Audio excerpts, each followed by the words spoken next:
You're going to now have multiple banks access your credit, and I'm going to show you how to do it, tell you how to do it right now without having it hurt your credit through multiple hard inquiries, which normally will reduce your score.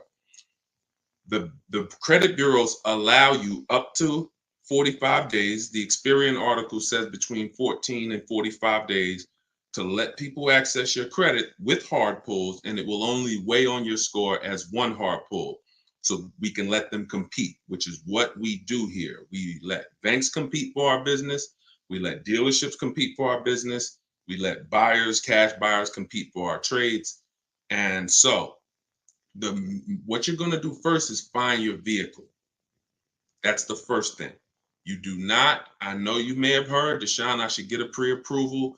When banks start giving pre-approvals without hard credit pulls, these three things need to go away for us to start getting pre-approvals, because they're now onto us. They're onto the fact that savvy buyers are getting pre-approvals, and it's a buzzword, and they've now found a way to market to us and limit us through three things.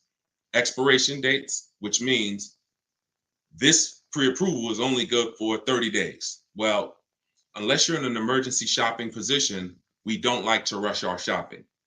When you are shopping with your back against the wall and there's a timeline against you, you typically have to make a deal quicker, and we don't like that. Now, emergency situations, that's different. Second thing is, people will say, well, in order to give you a pre-approval, we need a hard credit pull. We absolutely don't want to do that, because that's going to open up the window and start that clock ticking to where the credit bureaus only say you only have a couple more days to let a lot of people access your credit before, when that window closes, now a hard credit pull, if it dropped your credit 9 points, for example, another hard credit pull is going to continue to drop it.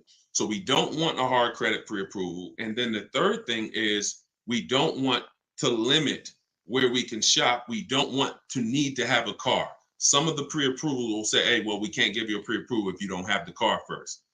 Well, I'm only coming for the pre-approval so I can go find the car. So because those three things are set up, we don't get pre-approvals. Here's what we do. We are going to use the average interest rate. Average interest rate, you can Google it, MarketWatch says it. You're going to put that into a budgeting tool. I'm going to release soon my perfect budget calculator, which is in my book. Some of you who have my book, you know this. What it is, we plug in our interest rate, we plug in our ideal monthly payment, and it's going to tell us exactly how much we can spend on a car based on our state, taxes, fees, everything. That's coming soon. So just make sure you're tuned in, make sure you're on my email list, or if you want to use it today, it's in my book. It's in step 3 of our process. We only need a pre-approval to budget. No different than if we were shopping for a house. We're getting a pre-approval so we can go budget. So how do we do this? We don't let anyone access our credit until after we find our car.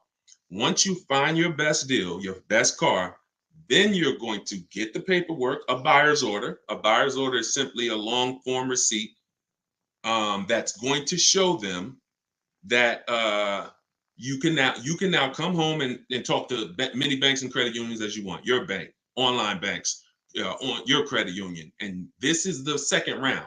Let these people fight at it. You don't have to worry about this, because this process of getting these bids is only going to take you 2 days if you do it the way I'm telling you to do it. So you'll have plenty of time. You're within the window, and all these people are going to be fighting to throw money at you and offer you the best rate. And now when you close that round, which is your bank, your credit union, and online lenders, you can Google online car loans. Let all these people get a shot. We want as many bids as possible. After we get the best offer there, we're going to call the dealership and we're going to say, hey, this is the rate that I got. If you guys can beat it, I'll do the deal with you. That's round 3. So round 2 is all the banks at home, credit unions at home, online lenders at home. Round 3 is, can the dealer beat it? And that's how we know. At the end of the day, we got the absolute best loan. There's no way possible we could have got lower because so many people were bidding. That's how we do it. That's the bank bidding war. All right. Great question, Adrian. All right. Shoot the next one up. Welcome to everybody who just tapped in. We're on YouTube, Facebook, TikTok, and Instagram. We're bringing questions from all the platforms. So just type your questions. I'm gonna get through as many as I can in the hour. All right, let's go fast as possible. All right, this is another one from TikTok. All right, listen, y'all, type your questions on Facebook and Instagram if y'all want to get in. TikTok is sending questions. Let's go. Dolan's gonna pull your questions, but you got to type them. And make sure, if you haven't invited a friend, if you're enjoying the broadcast, tag one friend, tag your best friend. If you gonna tag your best friend, imagine they go out shopping this weekend, overpay for their car. This is your best friend, and you're saying, man, I didn't even invite them to Deshone's show. All right. How negotiable are car prices when you get to the dealership? We don't negotiate car prices at the dealership. Stay on the show, tune in. You're probably new here. We never talk prices at the dealership ever. You have no leverage there. Everything we do is from home. Our entire model is called Cars from Home. 90% of your used car deals, if you use what I'm telling you, is done from home. 90 to 100% of your new car deal and your leases are done from home. That's how you save the big money. So stay on the broadcast, and you'll see how we do it here. Unlearn the old way. That's what we'll be about here. Go ahead, shoot the next one up, Dolan. Perry, the link to the book is in my TikTok bio. Click that picture of me. Just go right to the website. You won't leave the broadcast. You'll be able to hear us in the background. Get your book, 30 minutes, 75% off. It'll be in your inbox in a couple minutes. By the time you get off the show, it'll be in your inbox. You can dig in. Go ahead, Dolan, shoot it up.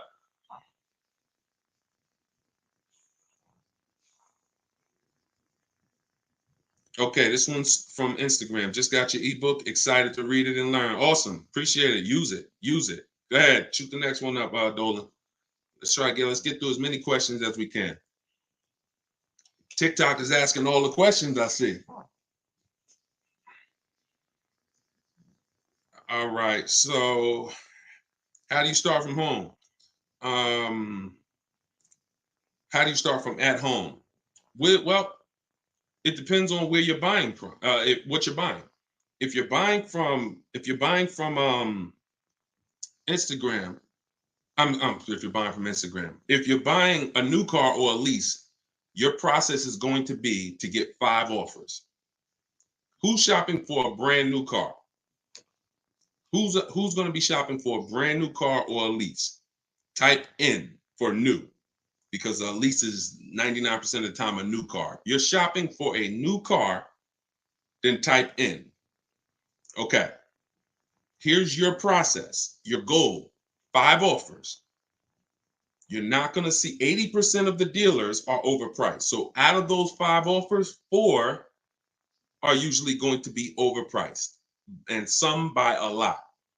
So once you actually start, and now you could do this 2 ways.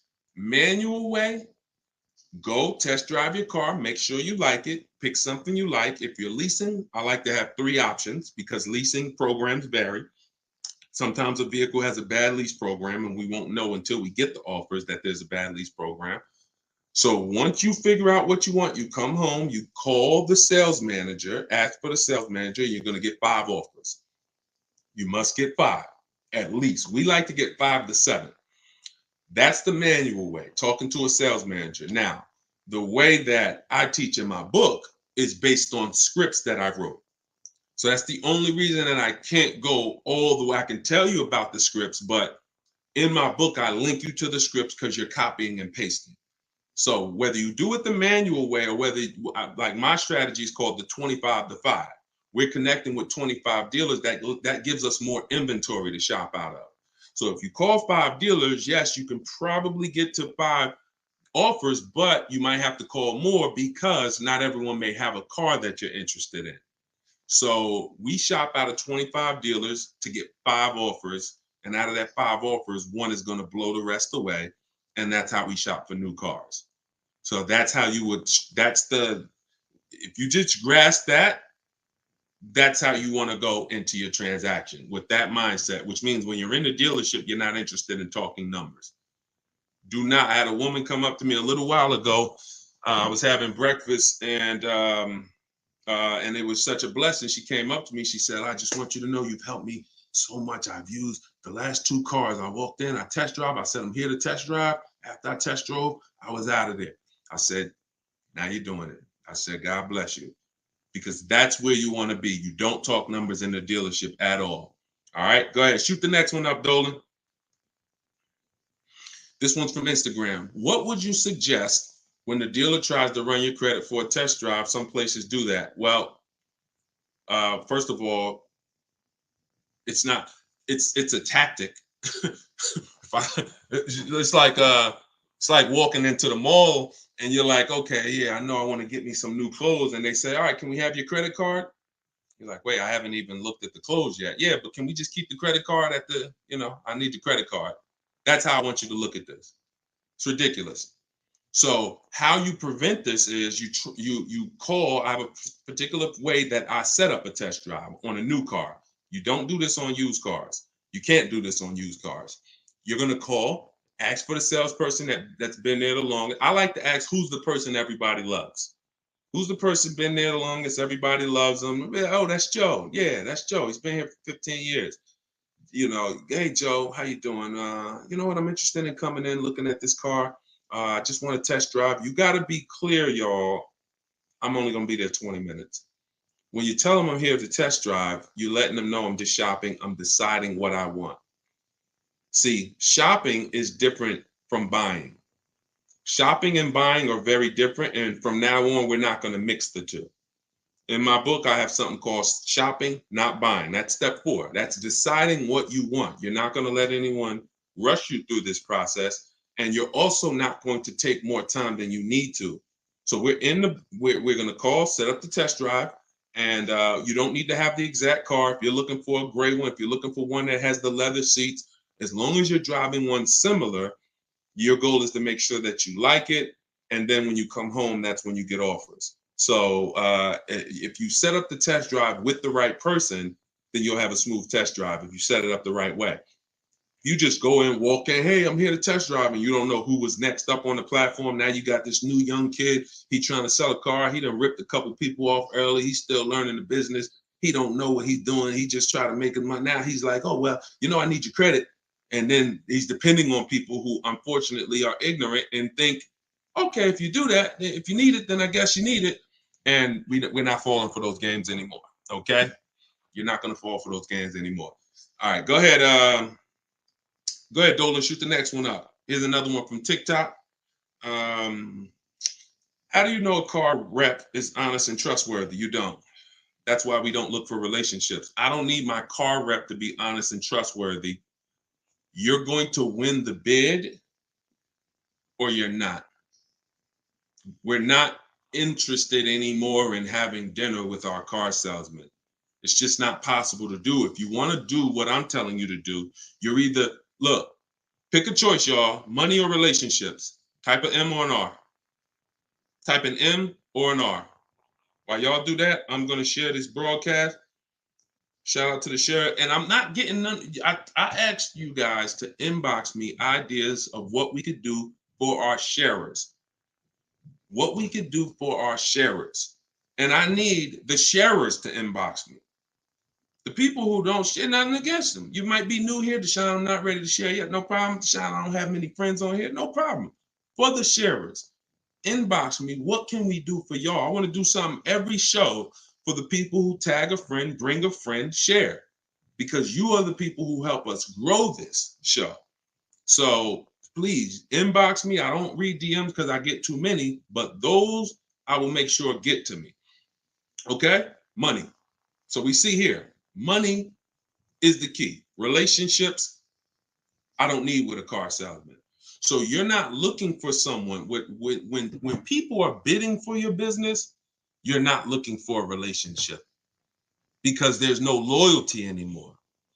The loyalty was taken for granted.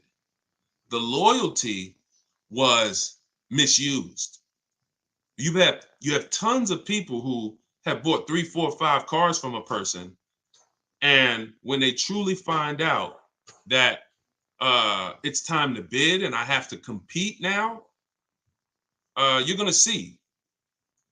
So we're not interested in relationships with our car salespeople, banks. No, it's business. If you win the bid, we do business. If not, you get another shot at our next car. We're not hanging out at barbecues anymore. All right, go ahead, shoot the next one up. A lot of you gonna see. Some people said, Deshone, I've been buying from a broker for years, and I started using this, and I gave my broker a chance to bid, and he said, he kind of got offended. He doesn't want to compete. Doesn't want to compete. Deacon, the link to the book is in my TikTok bio. So he said, where's the link to the book? In my TikTok bio, 75% off. You get your copy for 30 minutes. So, all right, this one's from YouTube. My credit's excellent. Do you think the rates will go down for used cars this year? I keep seeing 8.49 without getting pre-qualified. Jay, it's a great question. I wish I had a crystal ball. We don't know what rates are going to be. Now, here's if you miss the bank bidding war, that's the only way to compete. See, we average rates we don't want to look at. We only want to get bids. And so if you see the average rate 8.49, that doesn't mean that's what you're going to pay. And we also want to make sure that round one of the bidding war, we're always checking to see if there's any special interest rates on the car we're looking for. From shopping for a Honda Pilot, from shopping for a used one, new, it doesn't matter. Round one of the bidding war, always got to check, is there any special interest rates? If there's 0%, if there's 1.99, 2.99, the need to shop rates is done. Okay? So you must check out that first. And then if those things aren't there, that's when you're going to initiate the bank bidding war to make sure that whatever the lowest rate is in the market, you get it. That's all we can do. All right, go ahead, shoot the next one up. All right, there's another one from YouTube. Is it best to fix up a car before trading it? Oh, you just said a curse word. What's the curse word in this, y'all? Actually, we got, who's a first-time viewer? Your first time on here, type of 1. I'm gonna just say this is a curse word that she just used. It's the T word. We don't use the word trade. We don't use the word trade. Yep, you got it, Adrian. We do not trade. The only time you're going to trade is if you're in a high negative equity position, and once you make that deal and you stay out of negative equity, you're most likely never going to trade again, because that means the person wins 2 bids. We get bids for our old car. You're giving the dealership 2 transactions. When you're buying a car from them and trading a car, that's 2 transactions. If you get a loan from them, that's 3 transactions. So what we do is we go to online buyers who pay cash for cars same day, and that's who we get bids from. And then second, we're going to get bids for our new car we're buying. So you're not usually going to have a dealer who wins the bid for the car you want to buy, and then also wins the bid to pay you the most for your old car against everyone else. So, but when it comes to getting the car fixed, I always say, if don't get anything fixed on your car that's not dramatically increasing the value. You go get a couple nicks touched up, it might cost you $600-700, but it only increases the value by $600-700. So that means it was a wash. You only want to get things fixed before you sell the car that dramatically increase the value. Okay, that's the rule of thumb. Engines, transmissions, get these things fixed. Rebuilt engines, used transmissions, get those things installed, because without these things, the car becomes worthless. $500. But when you put I always tell the story of my dad. His engine went out on his Envoy, GMC Envoy, maybe 5 years ago, 6 years ago. He got a rebuilt engine. He got a used engine rather. He's been driving that vehicle since, and he's about to sell it and get something different. So he got another 5 years, and he's going to sell that vehicle. Meanwhile, if the engine had went and he decided to get rid of it, the vehicle was probably worth $1,000 at that point. Okay. All right, go ahead. Next question, Dolan. Keep them coming. All right, I like a lot of questions coming in now. Let's go. Let's go. Let's go. Come on, Dolan. Let's go. All right. This one's from Instagram. Tried to run my credit when I was buying out my lease, but was able to not let them do it. Okay. Yeah, that's fine. If you got your own financing, I always like to give the dealer a chance to beat the financing. See, that's a defense strategy that they taught you. Never let the dealer run your credit. No, we don't want the dealer to be our first offer, because when the dealer is your first offer, here's how it looks. Hey, how much? What's the highest rate you think they'll take? Hey, you think they'll take this rate? Go talk to them. When they're trying to beat something you got, now that's totally different. Now they're talking to their banks. Now they're picking up the phone. Hey, listen, this person has, 6.79 from their credit union. Can you beat that? You get what I'm saying? You'll see the difference. Type D if you see the difference in those conversations and the way you're positioned if you're out there on the other side. One, the leverage is against you. The second one, you have all the leverage. So that's how you do it. We always want to give the dealers a chance to beat the rate until we get to a point where we're letting lots of banks, where it's set up where lots of banks and credit unions can compete. Then at that point, the dealers just won't be able to beat that. Because, when you got 20, 30, 40 banks that are competing, then you won't need the dealer because chances are they're gonna beat it. But most of we're gonna shop, our bank, credit union, couple online people. Maybe we get 4, 5, 6 offers. That's not enough. The dealers have more banks than that. So you always want to give them a chance. If you do it right, this will take you 2 days to do this bidding war, and you end up with the lowest interest rate every single time. Guaranteed. That's how you guarantee. See, everything you're doing from now on, I want you to guarantee there's no better offer out there. You get what I'm saying? Guarantee I paid the lowest price for my car. Guarantee I got the most money for my old car. Guarantee I got the lowest interest rate available. And the only way to do that is with bids and multiple offers. All right, let's go. Keep it going, Dolan. Shoot the next one in. For those of you who just came on, I do these live shows, car shopping Q&A, to give you guys the information you need to save all the money you should be saving and to see the hidden money. Everything that I teach is out of my new digital book. It's called Car Shopping for People That Hate Car Shopping. 7 Steps to Saving Time, Money, and Avoiding Dealerships. It's a shop from home process. Our mindset, our whole system is called Cars from Home. So I want you buying cars, saving more money than everyone in 30 minutes, 60 minutes from home. And that's what the book is about. You're not going to spend more than 30 minutes in a car dealership. And for our launch, we're doing you got 75% off for your copy. It's normally $97, but you can get your copy for 75% off in my TikTok bio, in my Instagram bio, or I'm going to type the link for you guys on Facebook and on YouTube. All right, go ahead. Shoot that question up, Dolan. Hold on. Let me put the link here for you guys, and then we'll get it. Come on, keep typing these questions, y'all, and type them quick. Wait, I done left out of the screen. Hold on. Hold on. Okay, I almost lost the screen. All right, Instagram. This one's from Instagram. What would you suggest when the dealer tries to run your credit for a test drive? Oh, we already did that question, Dolan.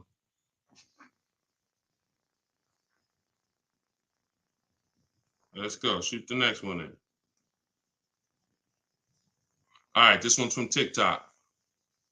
How much to negotiate my new lease? How much to negotiate my new lease? What do you mean by that? We talked about this. We get bids for leases. So everyone who's planning to shop, and if you are not keeping your car 8 years, you should be shopping for leases. Whatever you heard, the more it's been wrong. I hate to tell you the bad news, but somebody has to tell you the bad news. Whatever you heard about it, who heard, never lease a car. Type the raise your hand emoji or type me if you've heard, never lease a car. If you've heard things like, horrible advice like leasing is the most expensive way to own a car. If you've heard this, type me or okay. I see you, just Elena. A lot of you. Okay. Lewis. That advice has cost anyone who's not keeping their car 8 years thousands of dollars. Thousands. Because it's no comparison when you get great lease deals, which means you're not looking at what's advertised. You're not looking like look at Danielle. So Danielle, Audi lease, $44,000 vehicle. Some of you know every $5,000 that you borrow is about how much per month. Every $5,000 that you borrow, that's a $44,000 car. We could just estimate, let's say 45. Okay, Coconut Fred, you got it. $100. So every time you look at a car, if you just divide it by 5,000, you'll get an idea of how much it should cost per month on a 5-year loan. Forget the money down. That comes later if you're going to do it. You got to be able to look at a car without putting money into the deal and say, how much would this cost? So 44,000, that's normally about a $900 payment on that Audi. Danielle's paying $550. Now, if you saw the commercial, are they advertising that deal? $550, come give us $550, drive off in this Audi A3. Absolutely not. Remember what I'm about to say. Great deals that you're going to make will never be advertised. Danielle will look at the Audi A3 commercial and says, wow, it says to get this payment, they needed $4,000 plus tax. All I did was give them $550. So leasing is the way to beat depreciation for people who are not keeping their cars 8 years, but you have to get great lease deals. Now, the only way you're going to get great lease deals is you need to get multiple offers because 80% of dealers are overpriced. In the beginning of the show, I talked to y'all about the manual way to do it. You can call, you can ask for sales managers. Check out the replay on YouTube because I don't want to go over and repeat that for those people who have been here. I don't want to go over the same thing, but at the beginning of the show, maybe the first 10 minutes, that was one of the questions of how we're going to get multiple offers. But that's the only way you're going to see how much money is in these overpriced dealers. And if you're shopping correctly and getting multiple offers correctly, you should see a $3,000 to $5,000 difference between your best offer and the highest offer. It should be $3,000 to $5,000 minimum. The higher priced cars, you see a bigger spread. You see $5,000 to $7,000 difference. You know, Kimberly, some of you know Kimberly, she got a Maserati. It was $20,000 she ended up saving. So without multiple offers, you're never going to find out what the bottom price is in the market and be able to get below market deals. So you could do it manual way, or you could use my 25 to 5 strategy in my book. Okay? But you got to do it. And it's from home. We're not in dealerships doing this. We are literally controlling this from home, getting multiple people to bid. And, you know, you feel like the prize. You're going to now feel like you should. I'm the prize. Now people are competing to win my business as they should. Go ahead, Dolan, shoot the next one in. Let me take Danielle's picture down, put the banner back up. For those of you who are on Facebook, or if you're watching us on the television, you can scan that QR code and you can get your book for 75% off, or you can go to deshonsbook.com. Okay, this one's from YouTube. If we sell the SUV 1 year lease old to CarMax, how long should we wait to buy for system to show it's paid off? You could get a paid off letter. You get a letter that shows that the car is paid off, even if it's behind the scenes. If you go in and, you know, you can get a payoff letter. That's easy. That's easy to get. You can when you sell your car to somebody, you can easily get proof that it's been paid off. All right, just ask for it. All right, go ahead. Next one, Dolan. Keep them coming. All right, this one from TikTok. Type your questions, y'all. We're getting through as many as we can. What's the best way to go if you're upside down? Great question. So some of you are going to do the equity assessment process, and you're going to find out you owe more money on your car than it's worth. In fact, there's a big epidemic that they say is already here, that if some of you have been following me on TikTok since I came to 2021, I was literally shouting from the hills to not buy these overpriced cars because the market was going to drop in 2 years. And I said 2024, people are going to look up and they're going to have cars that are 15,000 in negative equity. And some of you said, yo, I'm gonna hold off. You heeded the warnings, or you used the strategies we were teaching back then, because I I knew some people needed cars, so we were teaching strategies on how to get multiple offers from back then. So now there's two solutions for those of you who find yourself in a negative equity position if you want a car. Two solutions. One of them, there's actually three solutions that I talk about, but one of them doesn't lead to a car. That's why I call negative equity the devil to your car deals. It's the bad credit for people with good credit. Because in that third solution, in that third scenario, you cannot get a car at this particular time. But let's talk about the first two. First is you get your offers from the online buyers who pay the most. Get the bids: CarMax, Driveway, Carvana, Kelly's Blue Book, Instant Cash Offer, Car Guru, Sell My Car, AutoNation, Sell My Car. Get those 6 offers. If the negative equity is something you can cover the difference, I owe 20. My highest offer is 18. That means in that situation, you have 2,000 of negative equity. You're much better off paying the 2,000 all day long and pay the difference, because those bids are going to be your highest bids.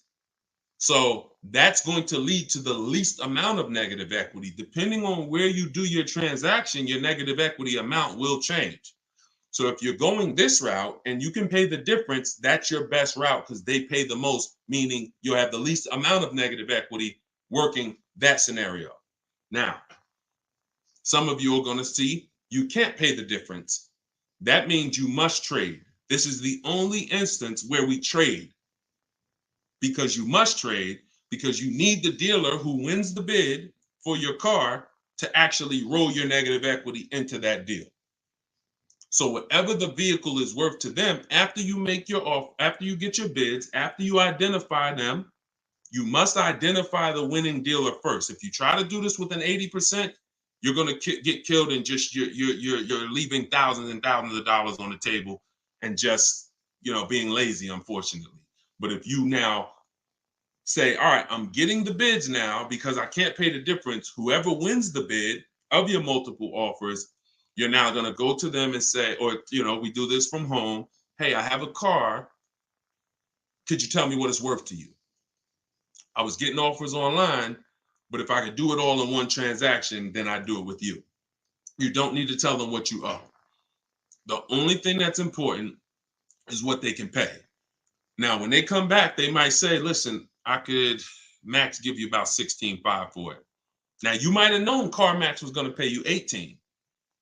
And you would have had 2,000 of negative equity. But with them, 16.5, you have 3,500 of negative equity. There's nothing you can do because they can't pay what the highest bidder is going to pay. It's just not possible. That means they're winning both bids. It's not possible. So you have to take the highest offer they can give, and whatever that negative equity ends up being is now going to go into your deal, and that's the way you do it. So you have less control, which is why I tell you, don't just know how to get out of negative equity, know what's causing it. And what's causing it is you don't lease. That's what's causing it. You can queue up the next question. We'll get to that right now, Dolan. That's the cause. You don't lease. You buy cars. You're not you're not a long-term owner.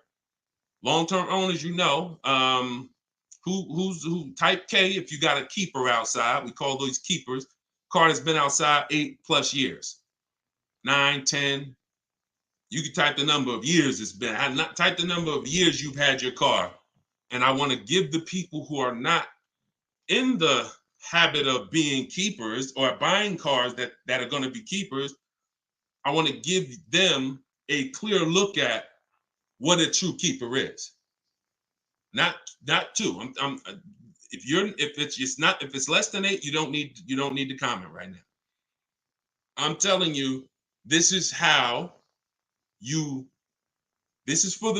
if you're not looking to get to this level, because what the benefit of this level,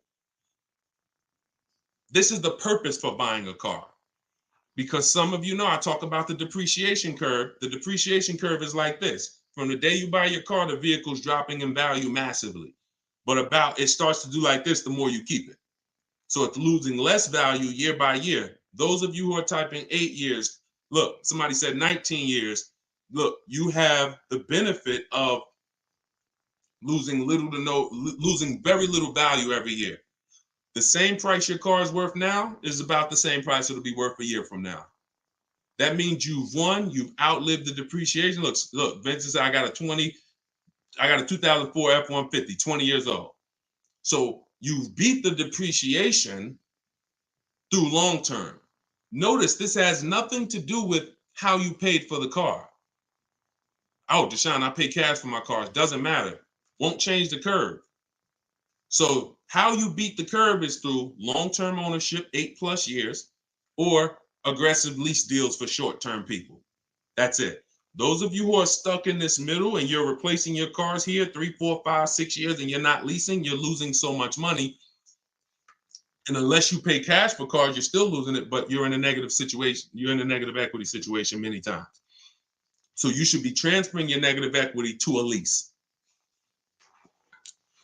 All right, unless you're in an emergency situation where you're just switching cars and you're going to keep the next car 8 years, but most of you are not. All right, go ahead, Dolan, shoot the next one up.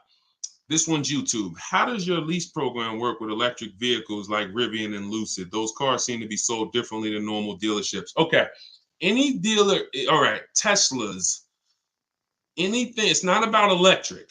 It's about, is the car sold direct with no negotiation, one price, which is Tesla's model? What is our goal of getting bids for cars we're buying? Everyone type, and if you haven't been here before, you got to stay close to your keyboard because I don't talk at you. I'm having a conversation, which means if I ask you a question, I need you to type and answer. What is our goal when we're getting bids? What's the reason we're doing this? Let's see who could cut. Let's see the best answer. I want to see some answers. Let me go on my phone so I can see Instagram. I know we got Dolan bringing in questions, but let me go on my phone. What is our goal? No, don't shoot the next question up yet, Dolan. I'm asking. Comparison, yep. To get the best deal, yep. Okay, show me the money, best offer, comparison, best offer, lowest deal. Lowest deal, price assurance, yes, James, I love that. That's the goal, price assurance. That means there's no way I could have paid less for this car. That's what you only get by bids. Now, if they have no way to adjust the price, which Tesla doesn't, it's one price, then there's no reason to get bids on that part of the purchase. There's no reason to get bids. So that part is eliminated. The bank bidding war isn't. Making sure that if they have a bad lease program over 1.5% with no money down, that's not eliminated. But when it comes to shopping prices, that's eliminated. So depending on the electric vehicle, if it's a one price model, everywhere in the country sells it for one price, then you don't get bids for that.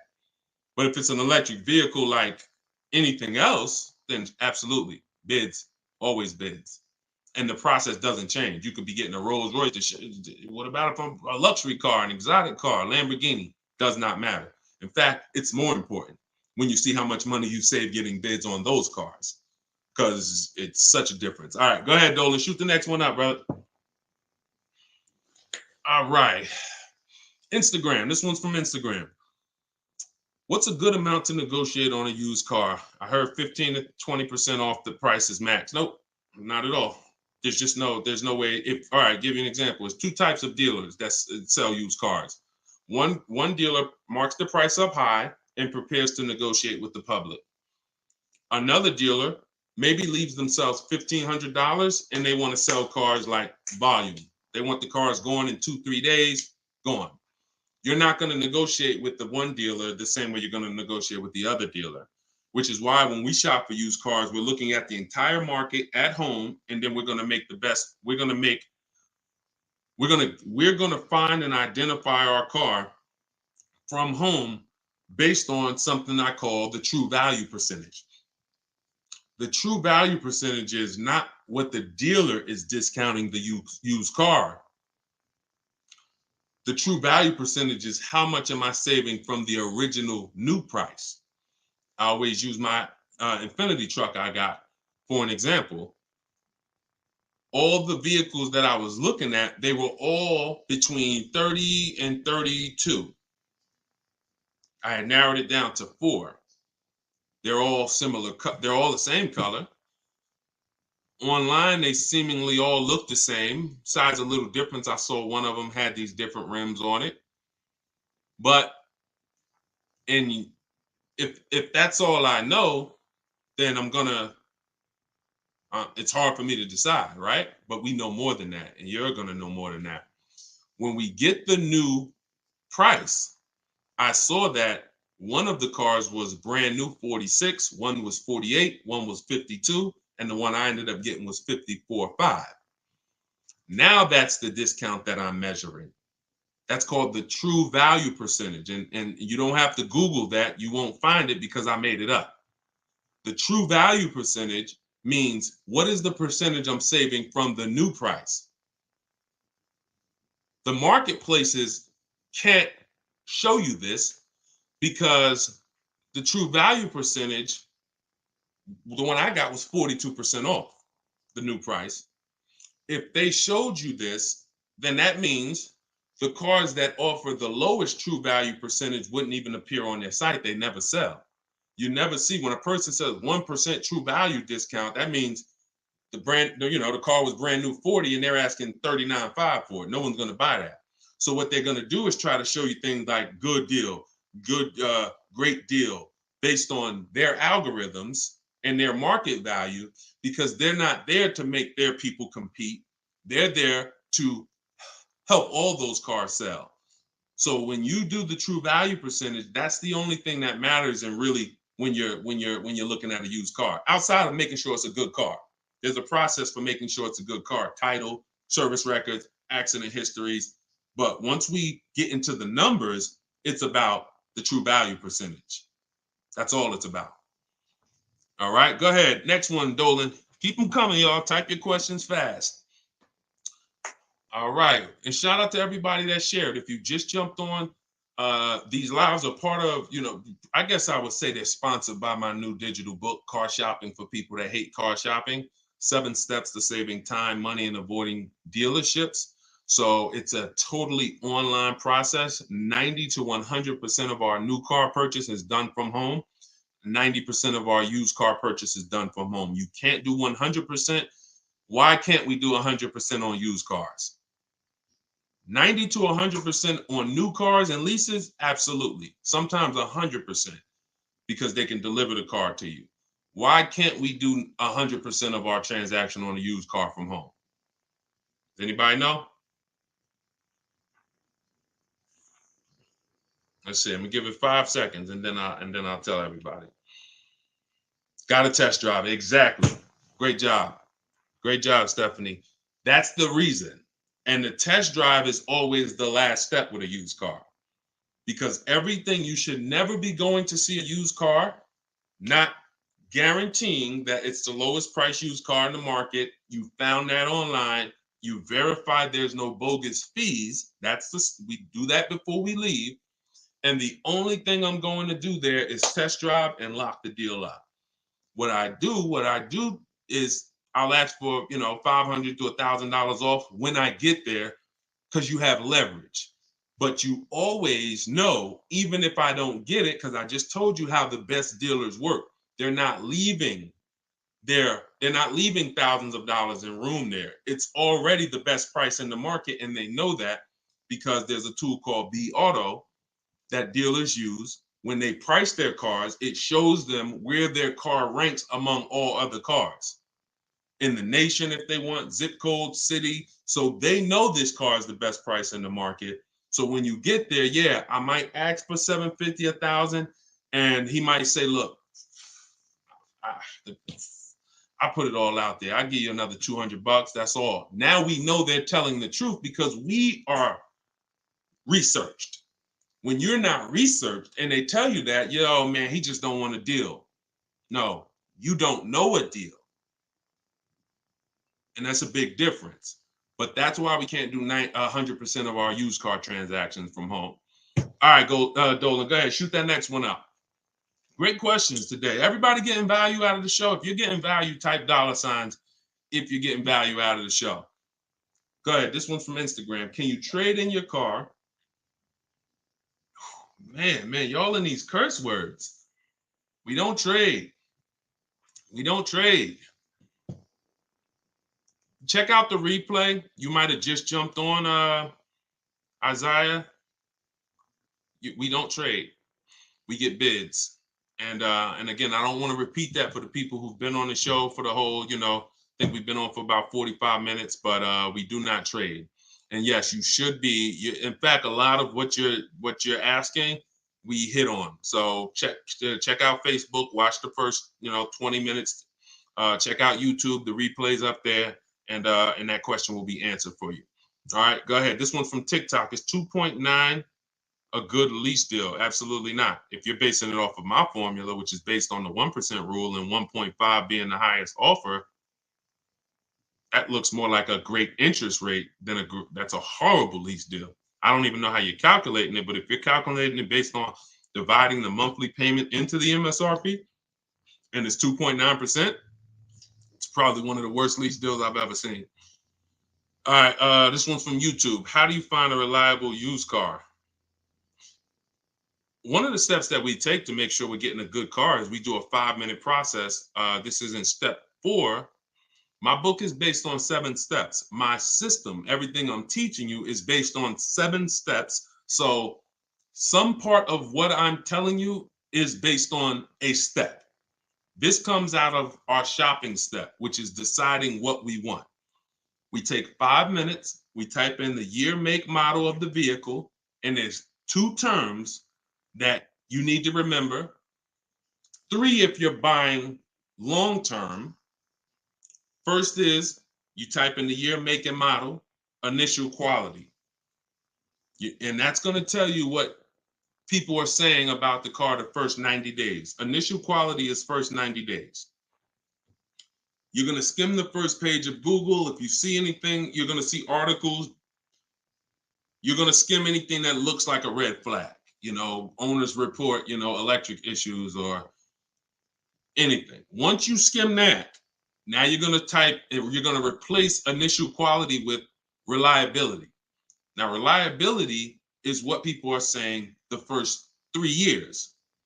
We don't listen to people, their opinion on cars. There's too many cars out here, and people don't have the data on cars. Your neighbor, I always say, your neighbor is not the data. Hey, Jim, man, I see you got the Kia Telluride, man. Hey, how you like it? Is it a good car? Well, there's 10,000 Kia Tellurides that have been sold, and he only knows about his. His might be a good one. 5%, 10% of the owners might be reporting that there's issues. So you want to go where the data is, and this is how you do it.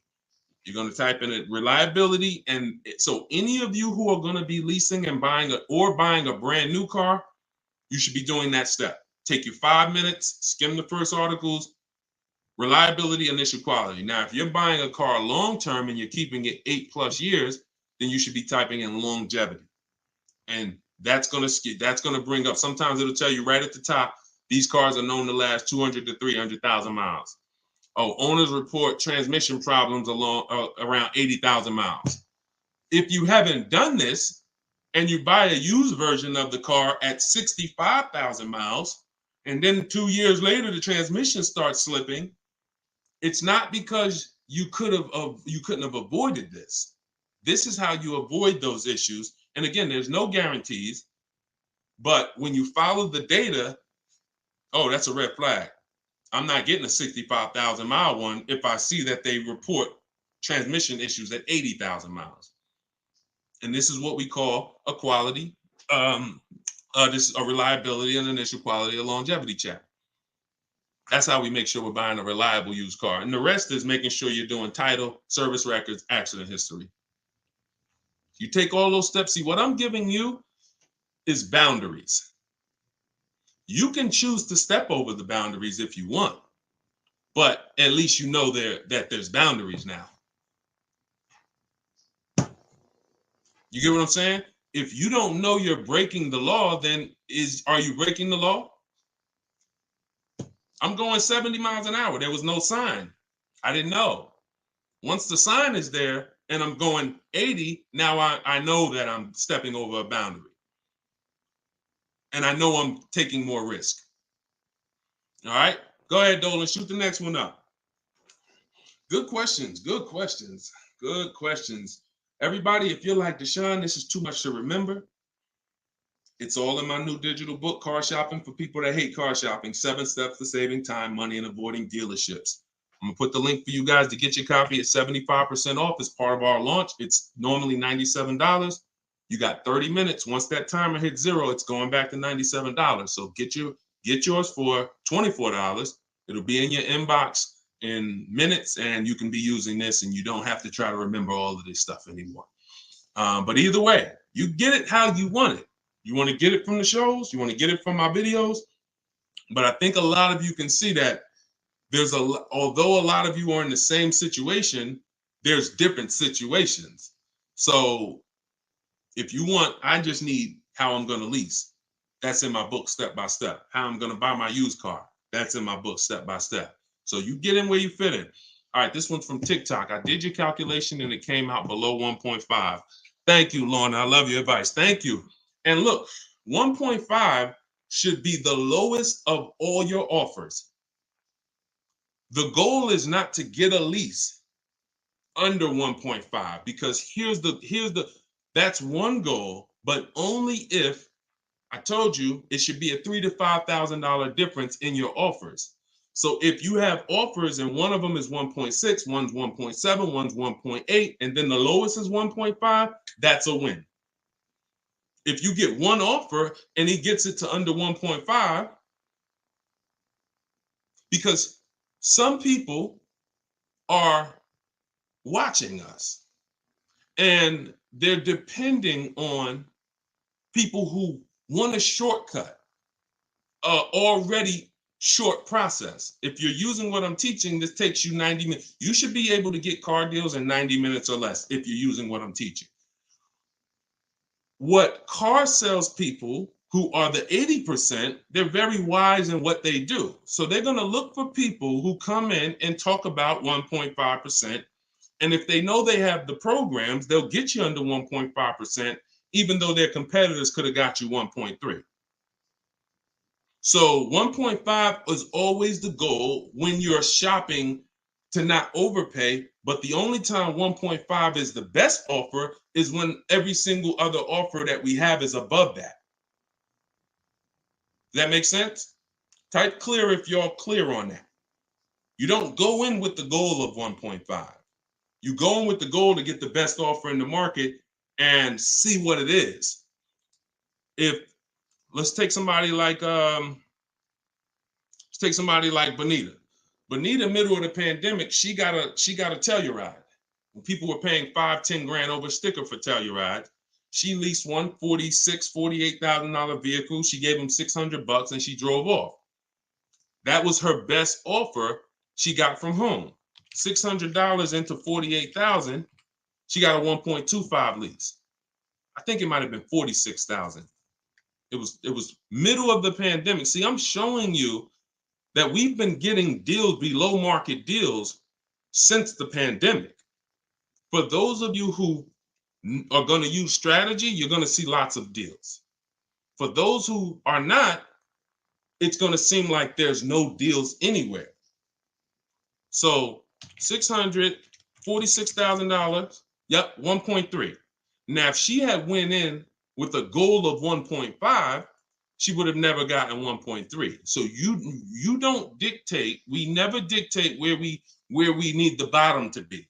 We're going to shop offers wherever the bottom is, as long as it's under 1.5 and we have a spread of offers. Now we're winning. All right. Go ahead, Dolan. Shoot the next one up.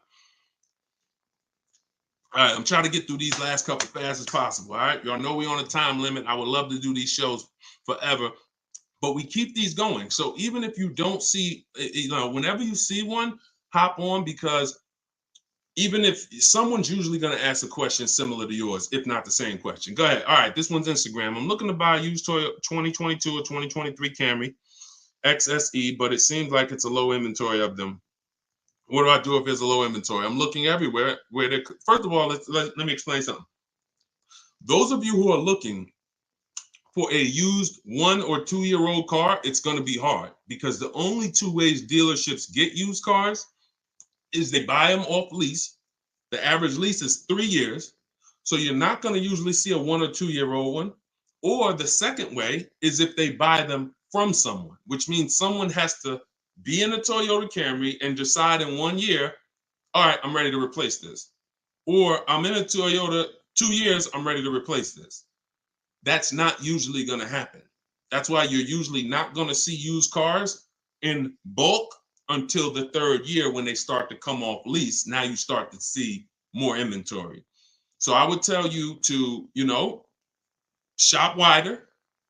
But before I buy a 23, you don't have anything to compare it to because there's not enough inventory. I would always shop the market for a new one first. Shop the market for a new one first. See what the best offer is. You might see that you can save $4,000 or $3,000 on a new one.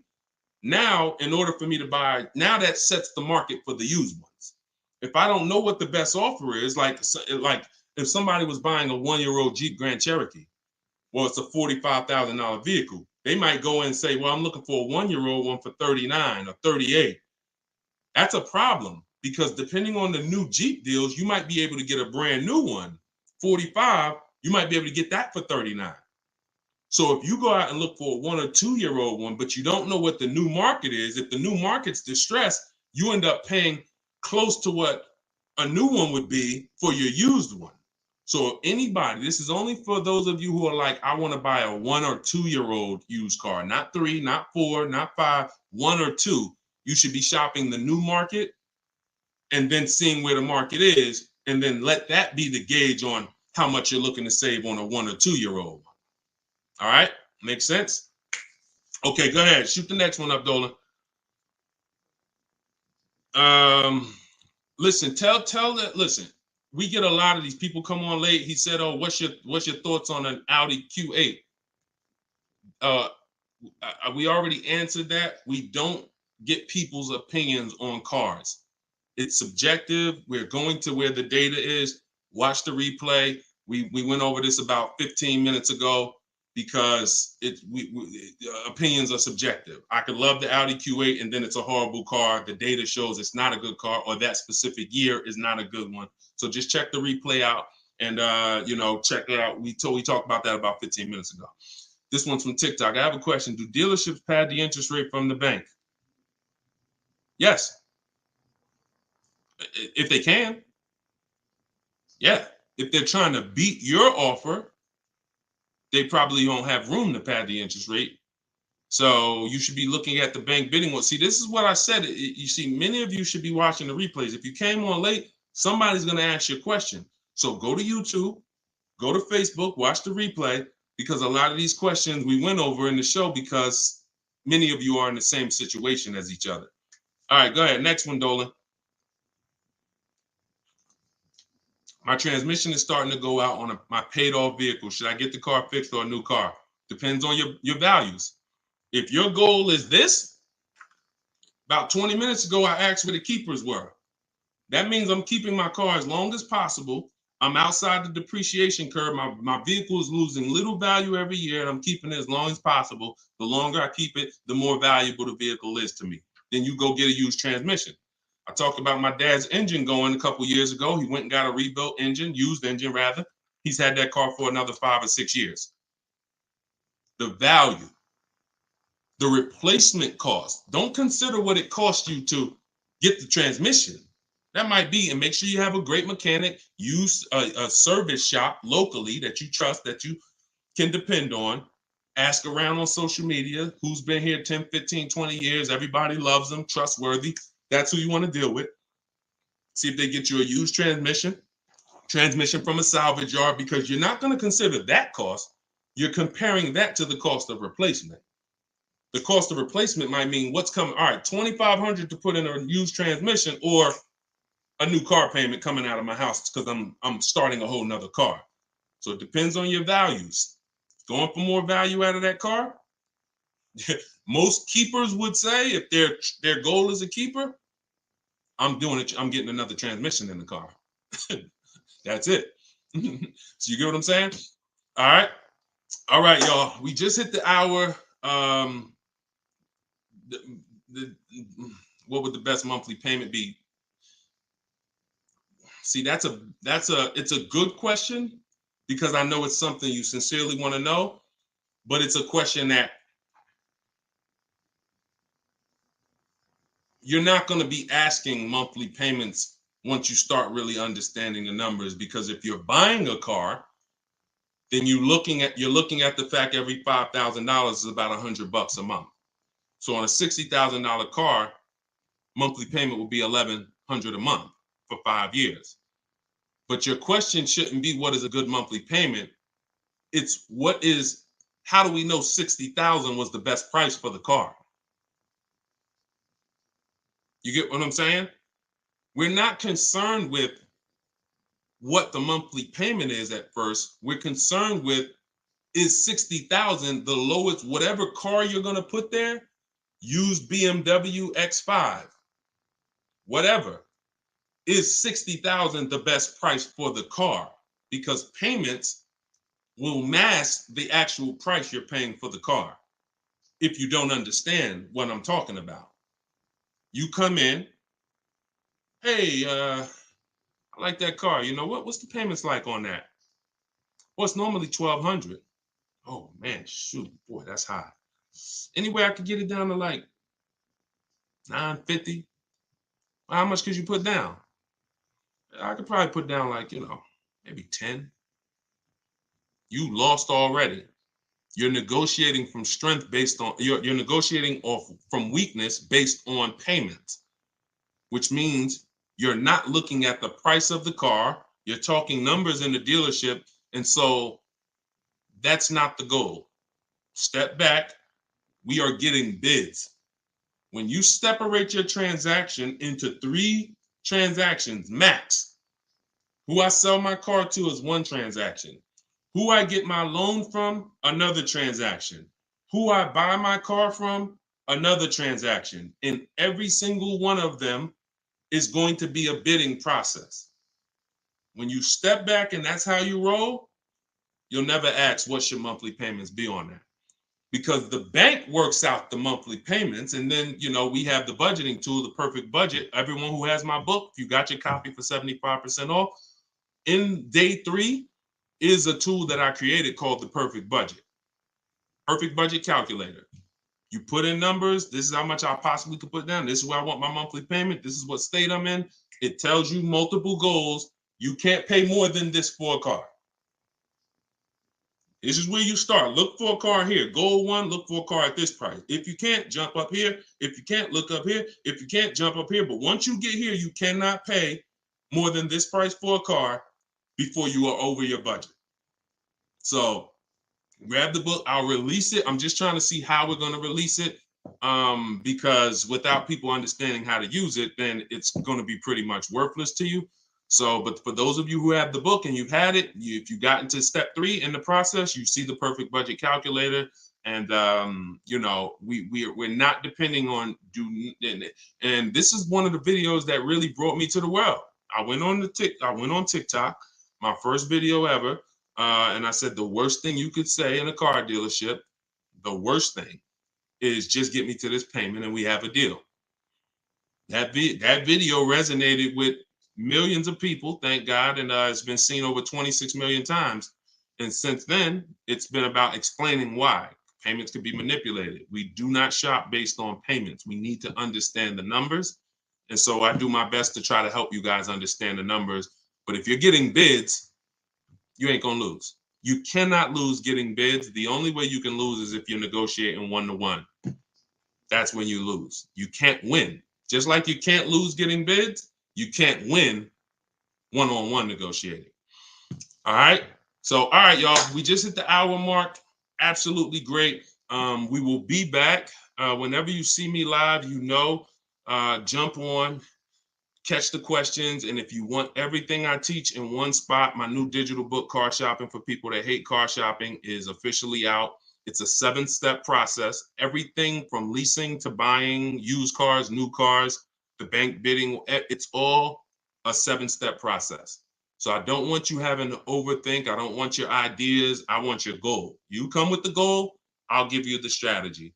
And so grab your copy for 75% off in my TikTok bio or in my Instagram bio. There's a website in both. And then for you guys here on Facebook and YouTube, I'm going to throw the link up for you guys one more time. You could do deshonesbook.com. Or if you're watching us on TV, just scan the QR code with your mobile phone. Grab your copy for 75% off. It's a digital book. Anything changes in the market, like Room went out of business a couple months ago, I just update the book. That's the beautiful thing about a digital book is when something changes, I update the master file and you open up the book and it's relevant. A year from now, you open it up, whatever changes, the master file will be changed. And so you'll be able to always have a relevant book. And we couldn't do that if we were printing books. So enjoy, guys. It was a great show. Got a lot of great questions, and I will see you on the next one.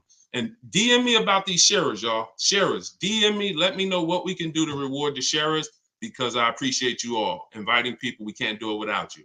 All right, I'll see y'all next time. God bless. In fact, hit that. Yep. Can I sell my lease early? We're live on all 4 platforms, and we're going to start with this question. Great question. Some of you have leases that you're in right now, and you want to know, can I get out of it early? Now, normally the answer is no, you can't get out early because you're breaking a contract.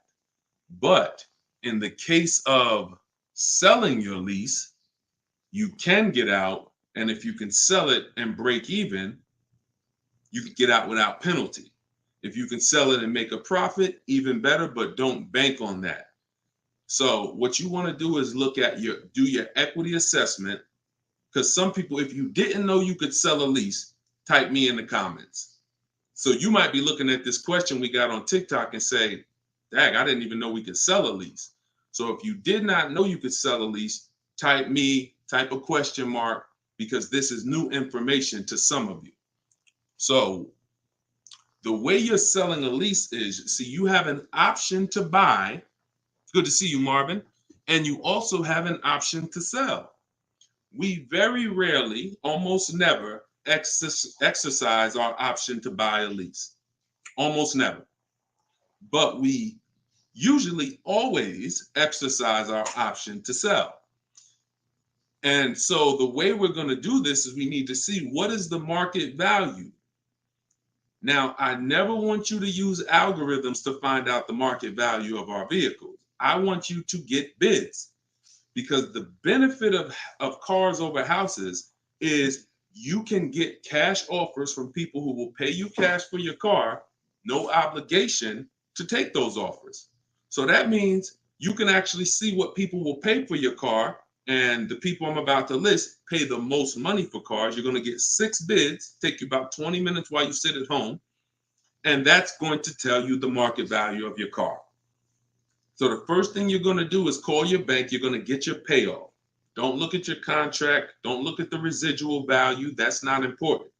What's important is your payoff. So you're going to call the leasing company, ask for your payoff. And the second question you're going to ask is, do I have a third party restriction? Both of those people can sell no matter what answer you get. But if you have a third party restriction, it restricts who you can sell to. So as soon as you hang up that call, you're now going to go to CarMax.com, Driveway.com, AutoNation, Sell My Car, Carvana, Kelly's Blue Book Instant Cash Offer, and Car Guru, Sell My Car. That's going to get you 6 offers in 20 minutes. Every one of those sites, if it asks you, is the car owned, leased, or financed, you're going to put owned. Once you see what those offers are, you're going to know what the market value is. You'll be able to see if you can break even, you can possibly get out. If you have no third party restriction, you can sell to them. If you break even, you can get out. But for those of you who have a third party restriction, and some leasing companies do not, Chase, Toyota, there's a few leasing companies out there with no third-party restriction. I still think what they did is illegal. Maybe we'll find out. Maybe there'll be a class action lawsuit because we still don't understand how they changed thousands, in fact, probably millions of leasing contracts mid-contract. We need to know were those third-party restriction clauses in there from the start, or did they somehow get in there when they saw people selling their leases making money? We need to know that. That's another story for another day. But if you don't have a third-party restriction and you can sell to them, break even, you're out of the lease anytime you want. If you have a third-party restriction, you're going to use those offers, and now you're going to say, because of restrictions mean you have to sell to a dealership of the same brand. That's what a third-party restriction is. You must, if you have a Nissan, you must sell to a Nissan dealership. Here's what it doesn't mean. You're going to sell to one dealership. Here's another thing it doesn't mean. All dealerships are going to make you the same offer for that Nissan. So if you go into that one Nissan dealer and say, well, I can only work with you, then you're going to leave money on the table. And part of understanding how this works is to understand that every dealer is different. Some of you may think, oh, I thought every Nissan dealer was the same. I thought they were like all one. No, they're not. They're all different. And that's how we win, because we get bids and we put these people against each other. So that is the steps you would take to see if you can sell your lease early. And that's called the equity assessment. That's step 2 in my process. My process for you is 7 steps. So everything I'm going to answer today is going to be based on one of the 7 steps in my process, which is about getting bids and car shopping from home and doing 90 to sometimes 100% of your transaction from home. And so that's all in my new book, digital book, Car Shopping for People Who Hate Car Shopping. You can cue the next question up, Dole, and shoot the next one in. We're bringing questions from everywhere. I'll manually read the questions on Facebook because we were having some trouble going live on Facebook. But you can all get a copy of my new book, Car Shopping for People That Hate Car Shopping. It's a digital book, and it's 75% off while you're on here. It's 30 minutes. You can get it for 75% off. It's normally $97. You can get it for $24 for 30 minutes. All right, go ahead, Dolan, shoot it up. All right, keep the questions coming, y'all. We're going to try to get through as many as we can in an hour. This one's from Instagram. My lease is up, but my credit score went down. How can I get another lease with the same company? All right, great question. Mercedes was big on forgiving people if they made their car payments on time. There was so many times someone would come in and they would say, Deshone, you know what? Credit score went down. I said, well, how'd you pay the Mercedes? Oh, great. Never missed a payment on the car. 99 times out of 100, you're getting approved with Mercedes. Many people are like that because not many things. Could y'all keep tapping the screen, run the likes up on TikTok? I appreciate y'all. Many times, a bank, besides your credit score, probably the second indicator for a bank of if you're going to pay is if you've paid your car.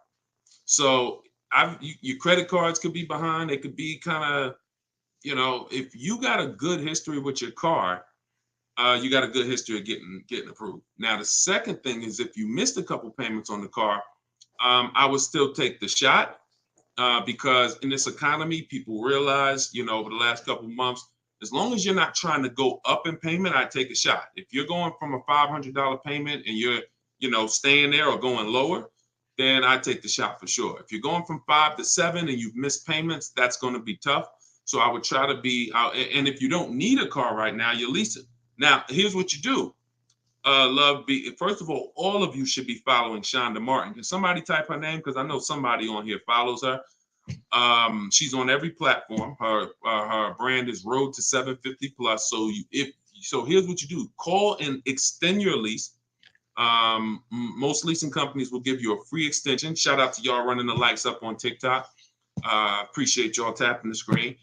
Call and get a free extension for 2 reasons. 1, it'll buy you some time. Get with Shonda, see if you can raise your credit score. 2, if you don't have,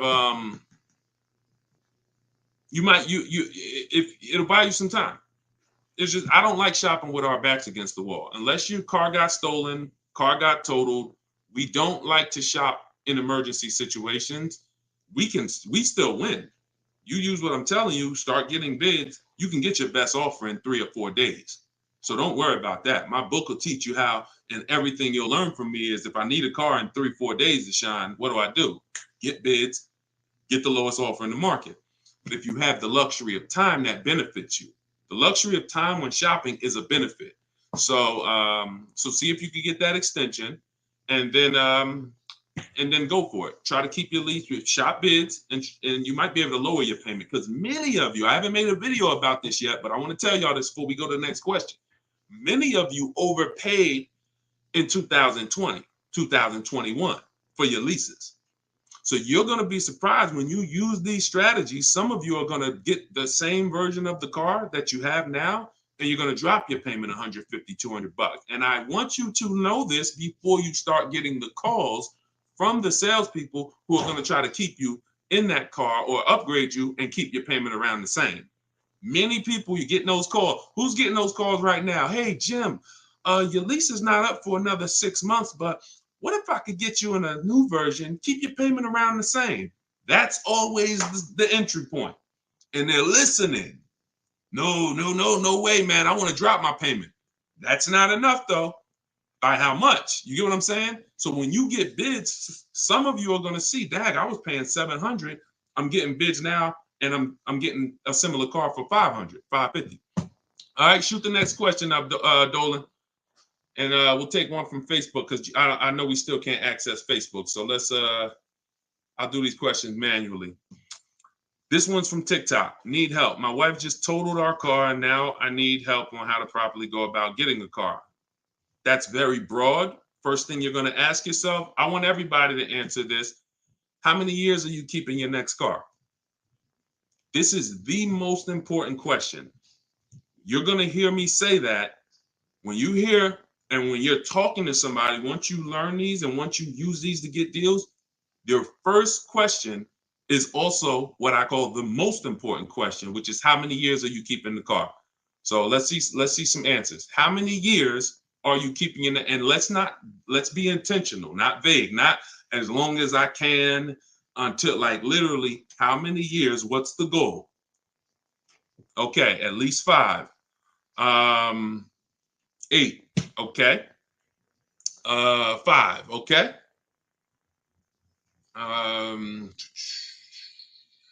Keeping the car for 5. Okay, so I'm seeing a lot of 5s. I see Marion 10. Okay. If you're not keeping your car 8 years or longer, then you should be leasing. It's not even a question. Now, whatever that triggered in you based on your experience, if you're like, Deshone, I heard you should never lease, we're going to explain to you how bad of information that was. Very bad information, and you're overpaying for short-term depreciation. So the first question you're going to ask is, how many years am I keeping my car? Because there is no way I can teach you to get the lowest price in the market on a used car if you want, on a brand new car if you want, on a lease. No problem. We've been doing that for 3 years, thousands of people. That's no problem. If you buy when you should have leased, there's no way for you to get a great deal. It's over. I use Danielle as an example. Matter of fact, we did Danielle. Let's go to Taupe. I use Taupe as an example. $54,000 BMW. She's paying $690 a month.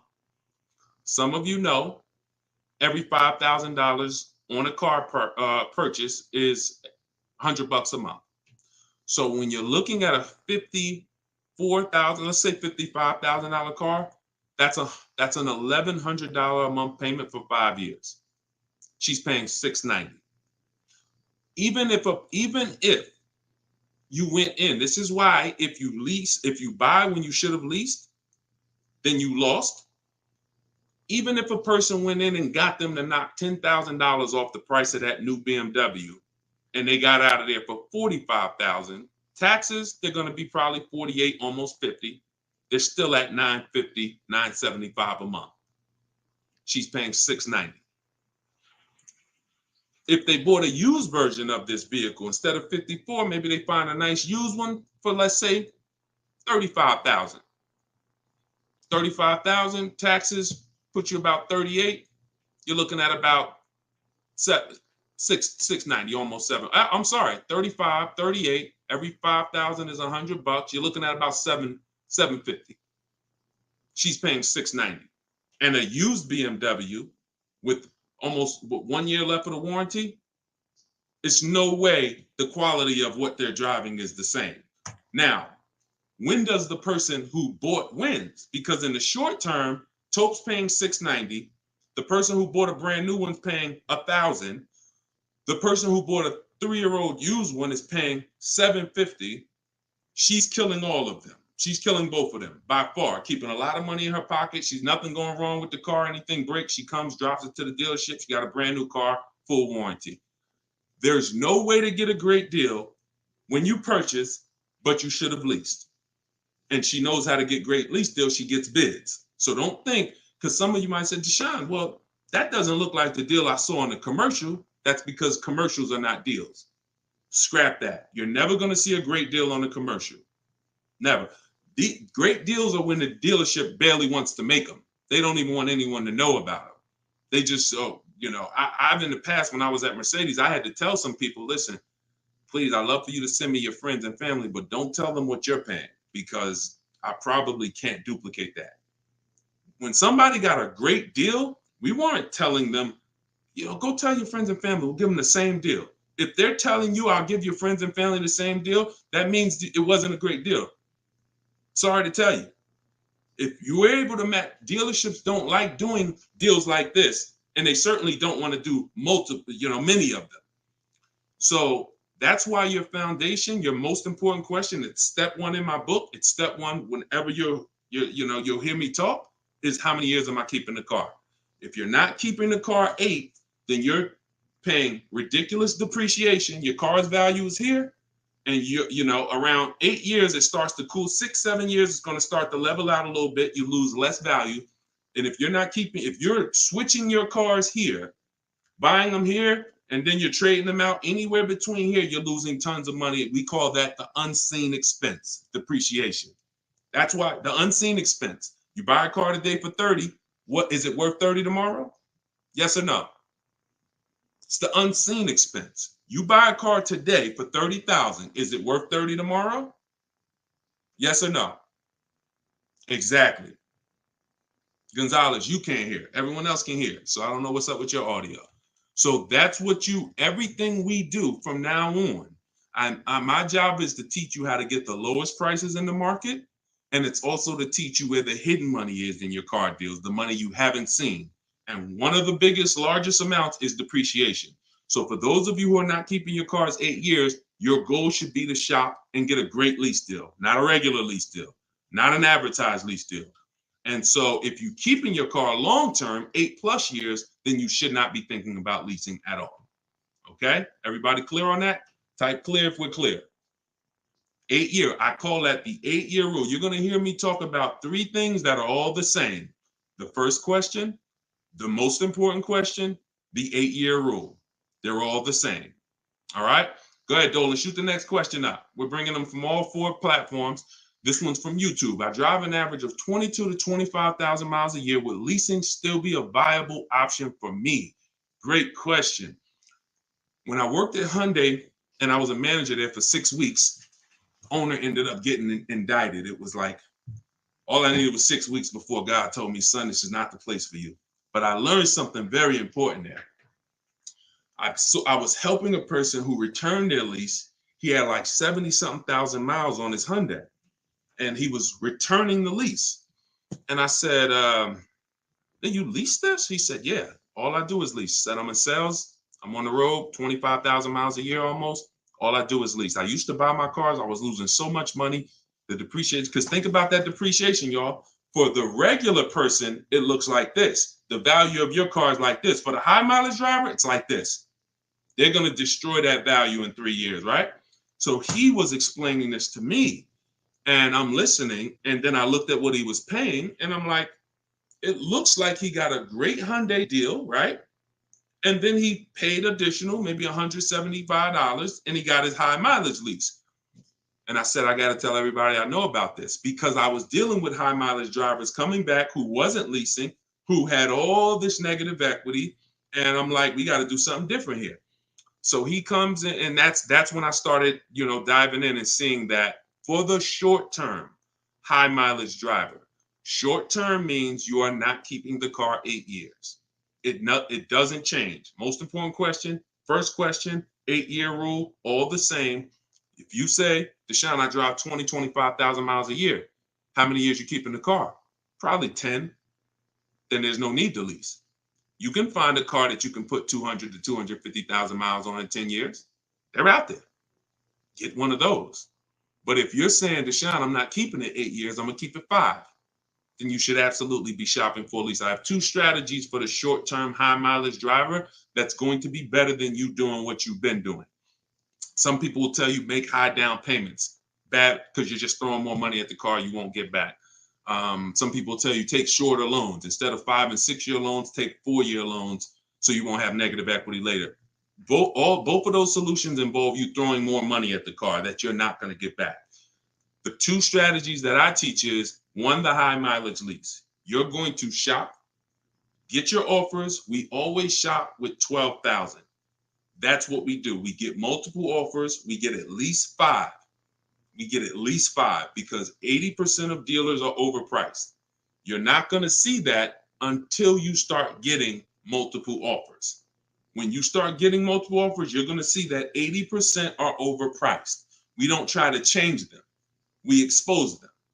So once you see that, you're going to find the dealers that offer the best prices. You can do that manually by calling sales managers and getting multiple offers, or you can do it my way. In my book, I have a strategy called 25 to 5. We do everything online, and you're using my scripts and my email templates.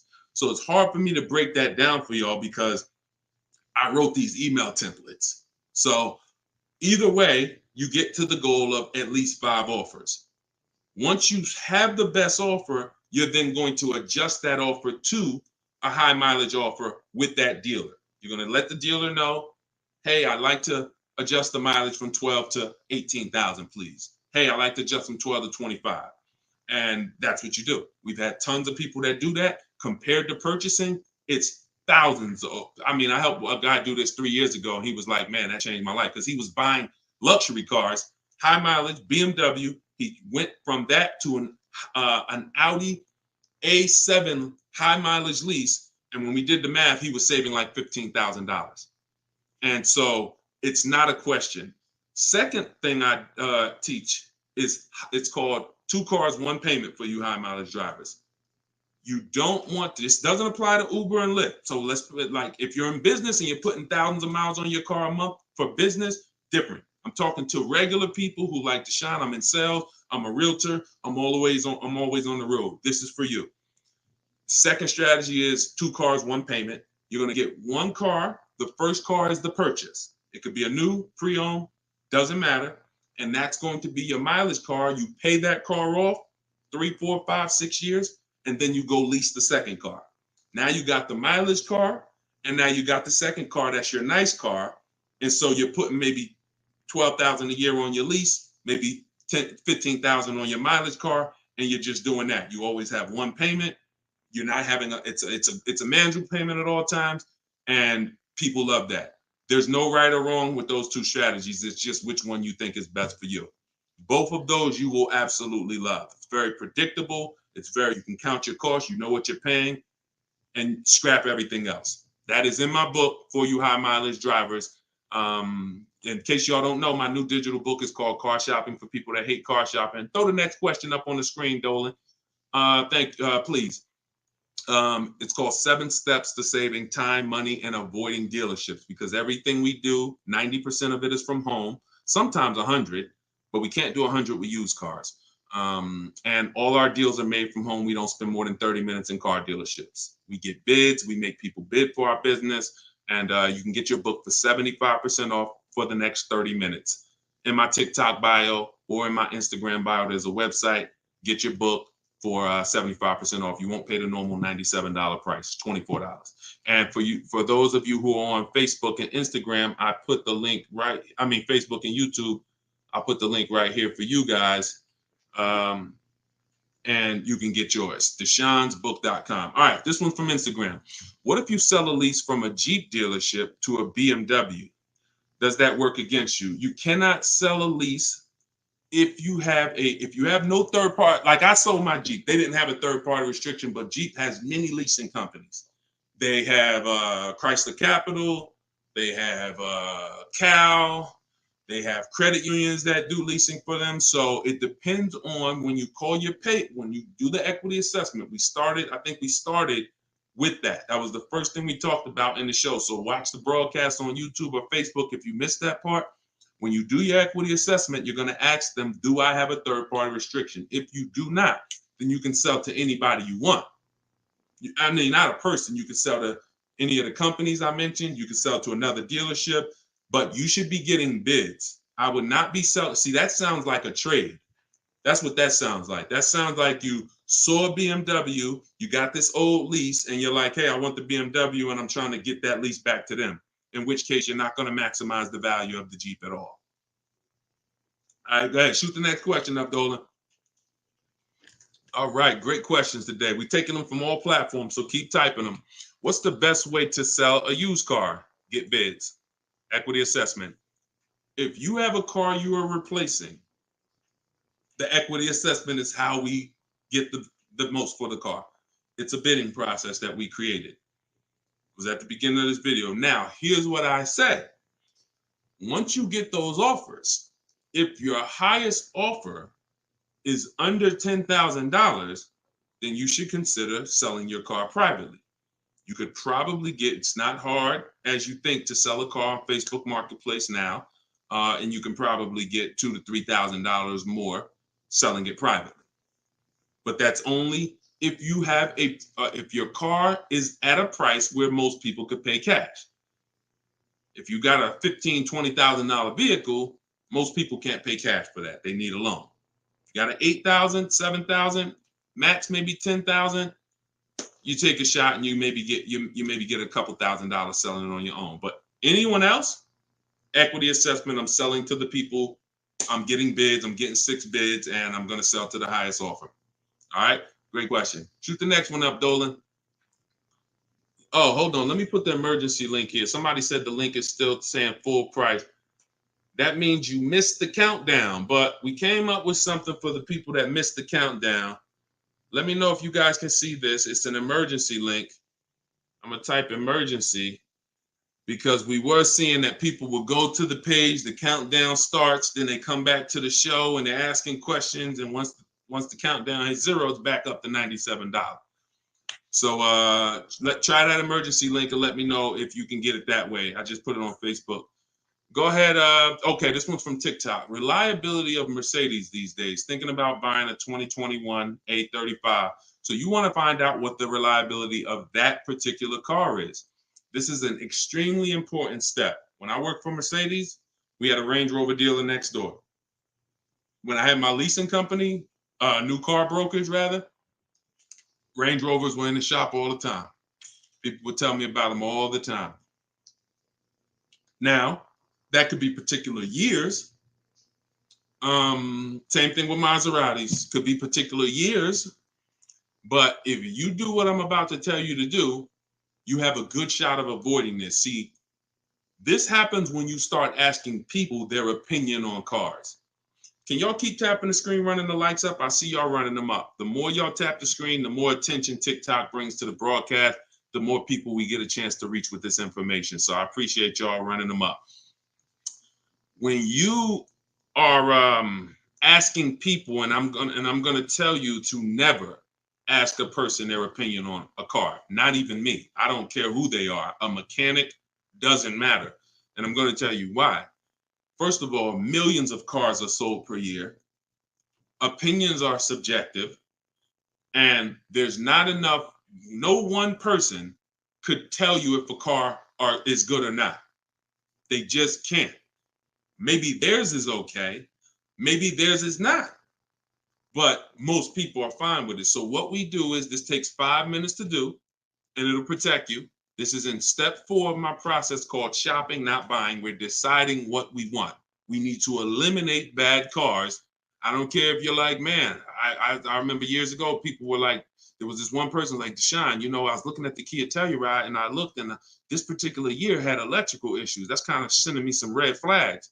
I said, that's exactly what it's supposed to do. Next, maybe next year they'll fix it. This year it has electrical issues is what the data is saying. So you go to where the data is, which is Google.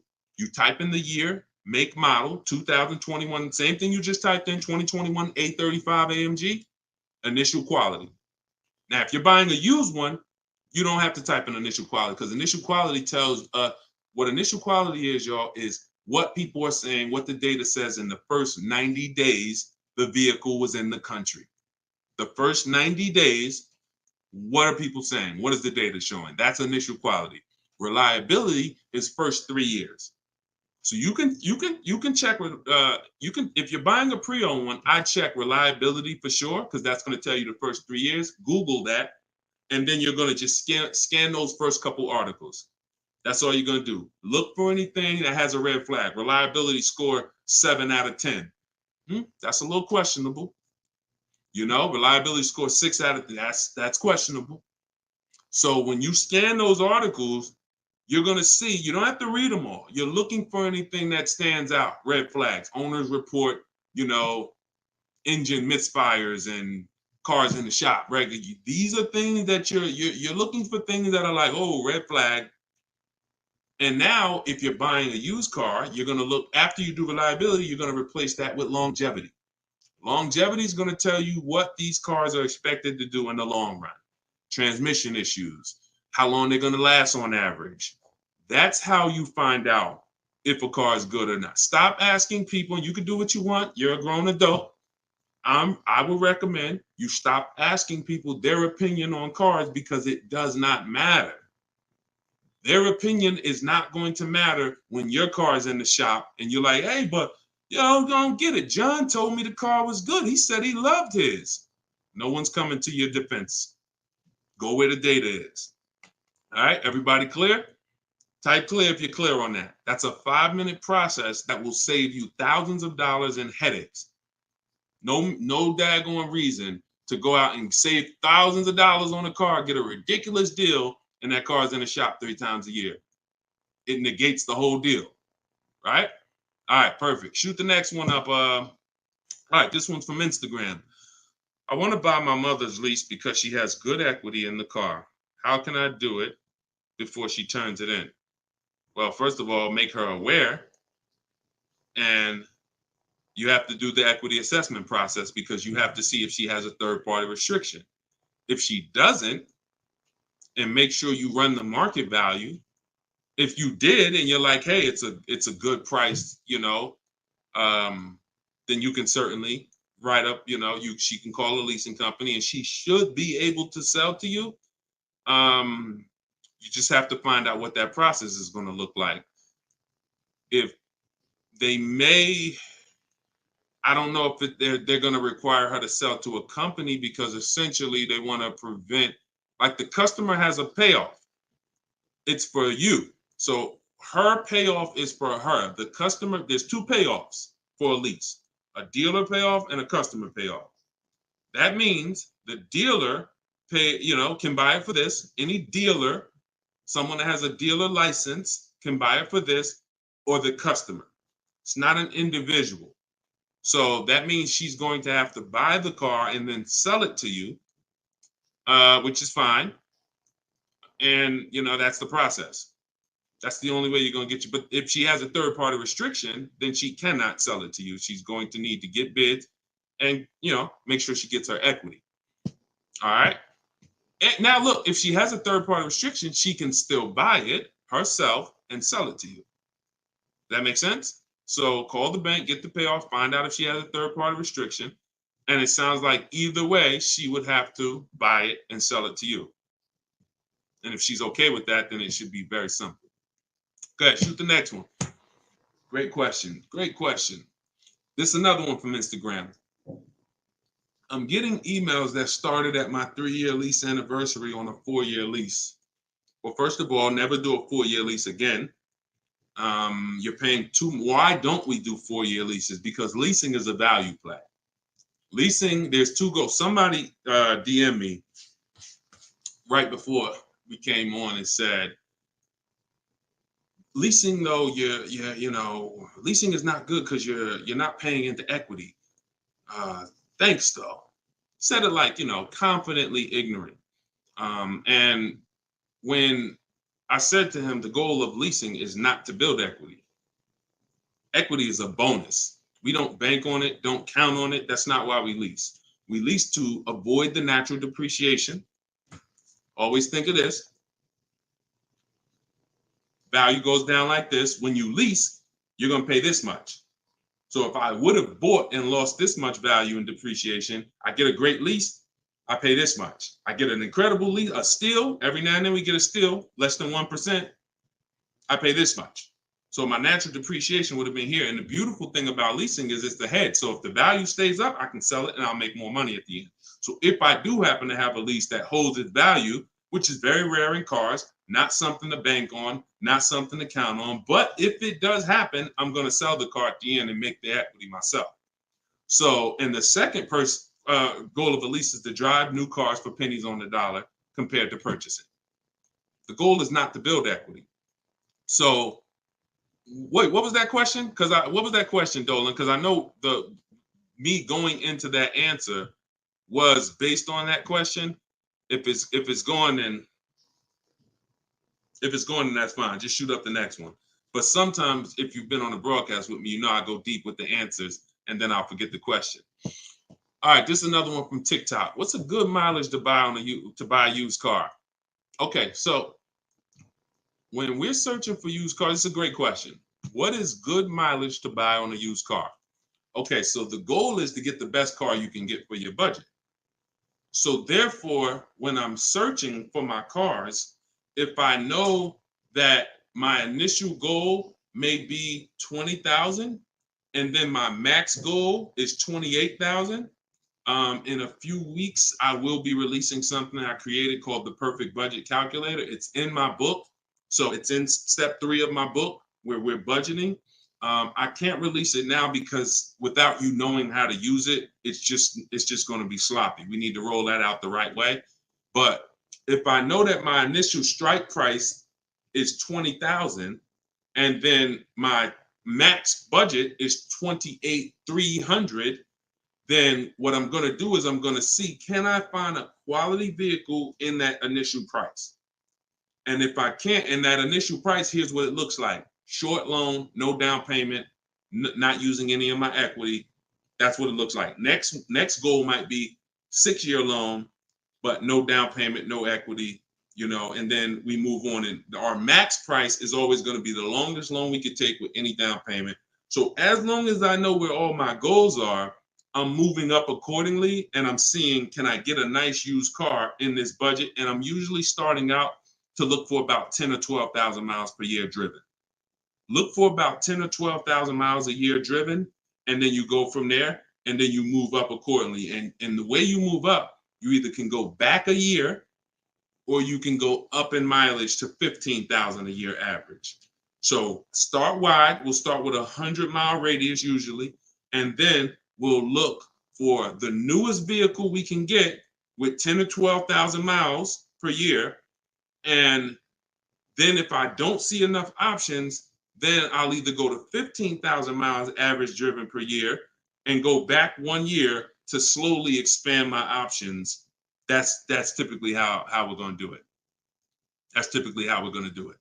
Start with the goal to find the best and don't expand. Don't just automatically go with a 4 or 5-year-old car.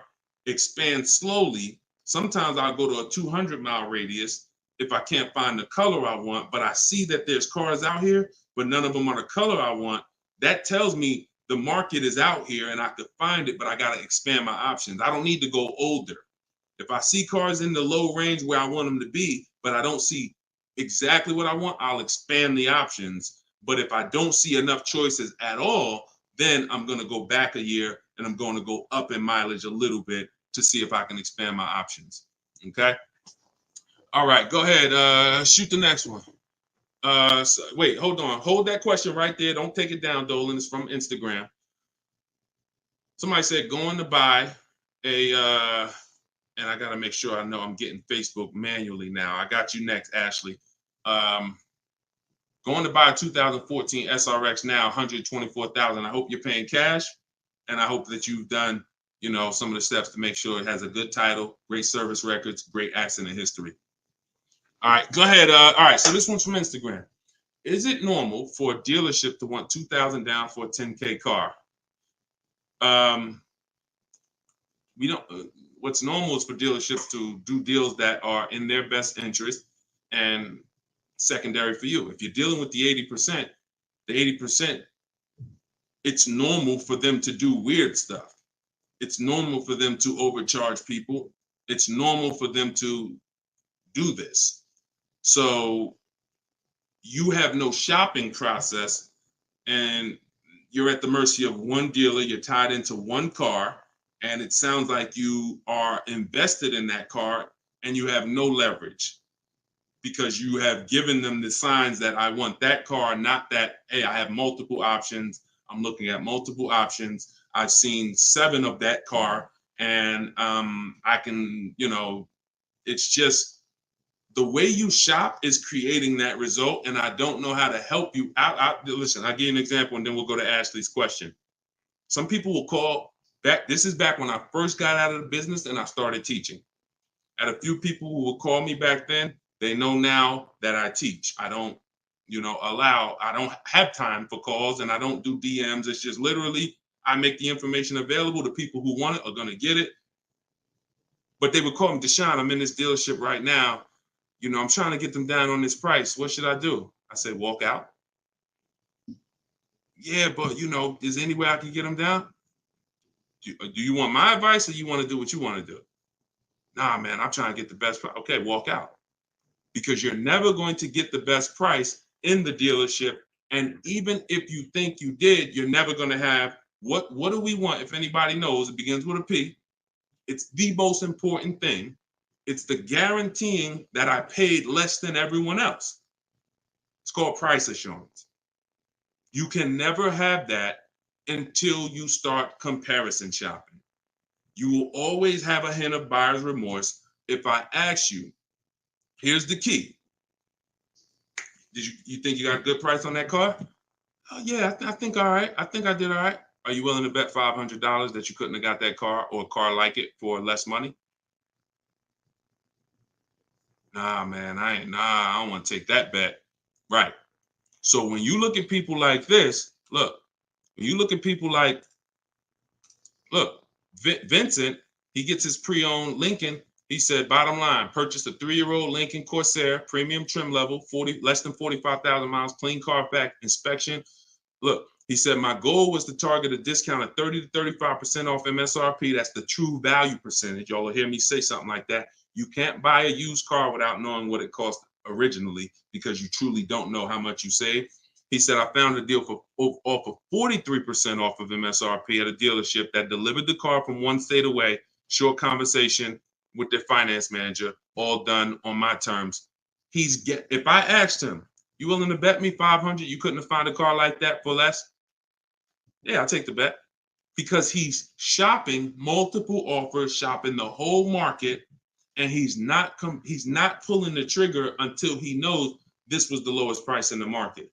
He's not invested. He probably narrowed his search down like I did with my Infinity truck. I bought a used Infinity. I narrowed my search down to the top 4, and then I went with the one that had the biggest discount from the brand new price. Brand new price was $54. I paid $31.8. I got a 42% discount. I'll take the bet that there was no other car in the market within 100 miles of me, 150 miles, that was a better value than that. And the only way you're going to have the confidence when you make lease deals, purchase deals for new cars, purchase deals for used cars, that you guarantee, I'll take the bet, there was no other offer out there lower than this, is you need to have multiple offers. That is what gives you the price assurance. Not only that, you'll save more money quicker. 60 minutes is all it takes for us to do these deals. The internet's here. I just want to teach you how to use it the right way. This is all in my book, Car Shopping for People That Hate Car Shopping. It's a digital book. You can get it for 75% off. Get your copy. You won't pay $97. If you get to my TikTok bio before 30 minutes, get it for $24. You can be using this tonight. Same thing with Instagram. You could be using this tonight in my Instagram bio. And Facebook, if you're watching on TV, just scan that QR code with your phone, or go to deshonsbook.com. All right, shoot the next question in, and we'll get through. We still got some more time. Let's get through what I got to do. Let me take Ashley. Hold on. Ashley said I have a 2018 Escalade that needs an engine. I'm a high mileage driver. Okay, many of you are going to be in the same situation. You're going to be like, Dad, same question I was going to ask.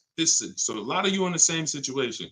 I have a 2018 Escalade that needs an engine. I'm a high mileage driver, so my car value is lower than my loan now.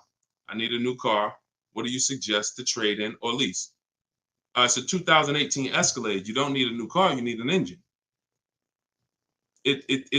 See, here's what you're doing, Ashley. Here's what you're doing. Car's values here. Engine goes, car's value is almost nothing. 2018 Escalade that would normally be worth several, a good amount. With no engine, it's worthless.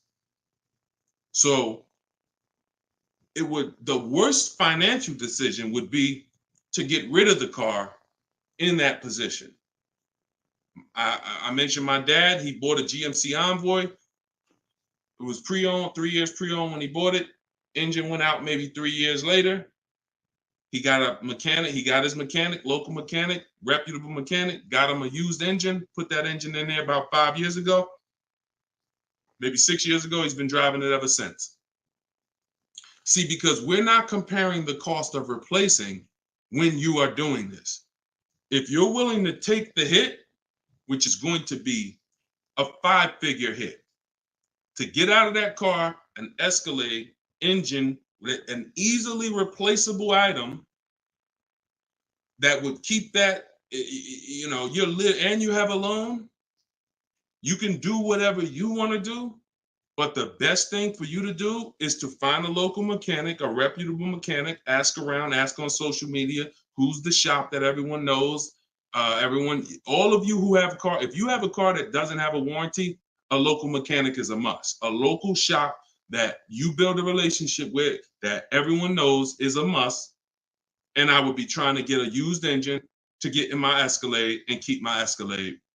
You get another 5 or 6 years out of it, like my dad. Put the used engine in, been driving it, and he's about to sell it now. He's finally getting a new car, and he's had it for probably 7, 8. No, he's probably had that vehicle for close to 10 years now.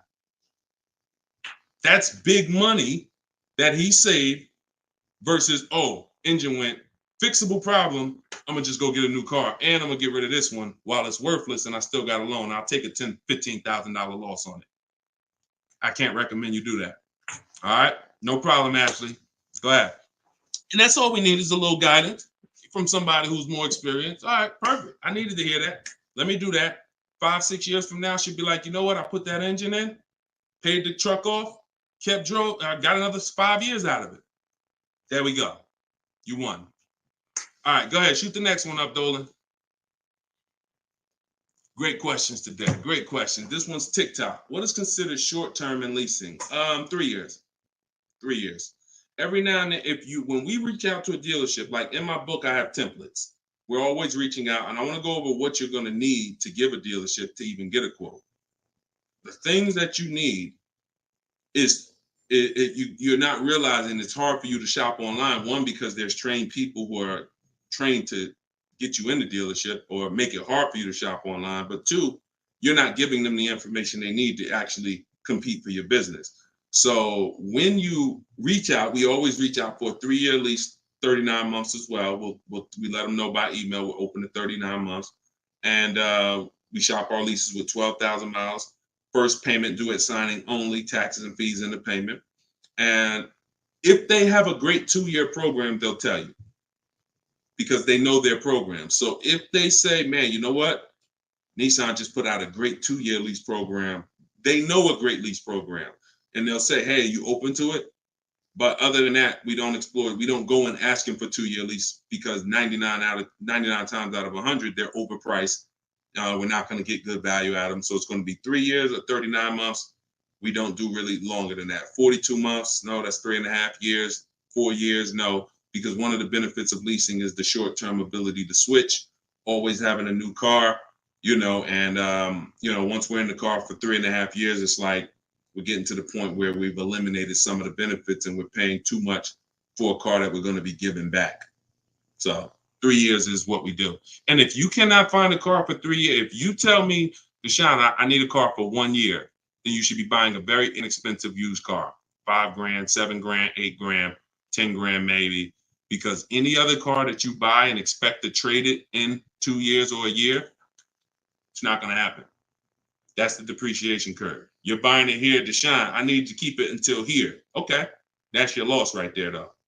You don't start winning until 7, 8 years is when it starts cooling off. So if you don't get to the 8-year mark, then you should not be buying $15,000, $20,000, $30,000, $40,000 cars at all. You're either going to have a long-term view and win long-term, or you're going to have a short-term view, 3 years, and you're going to win with aggressive leases.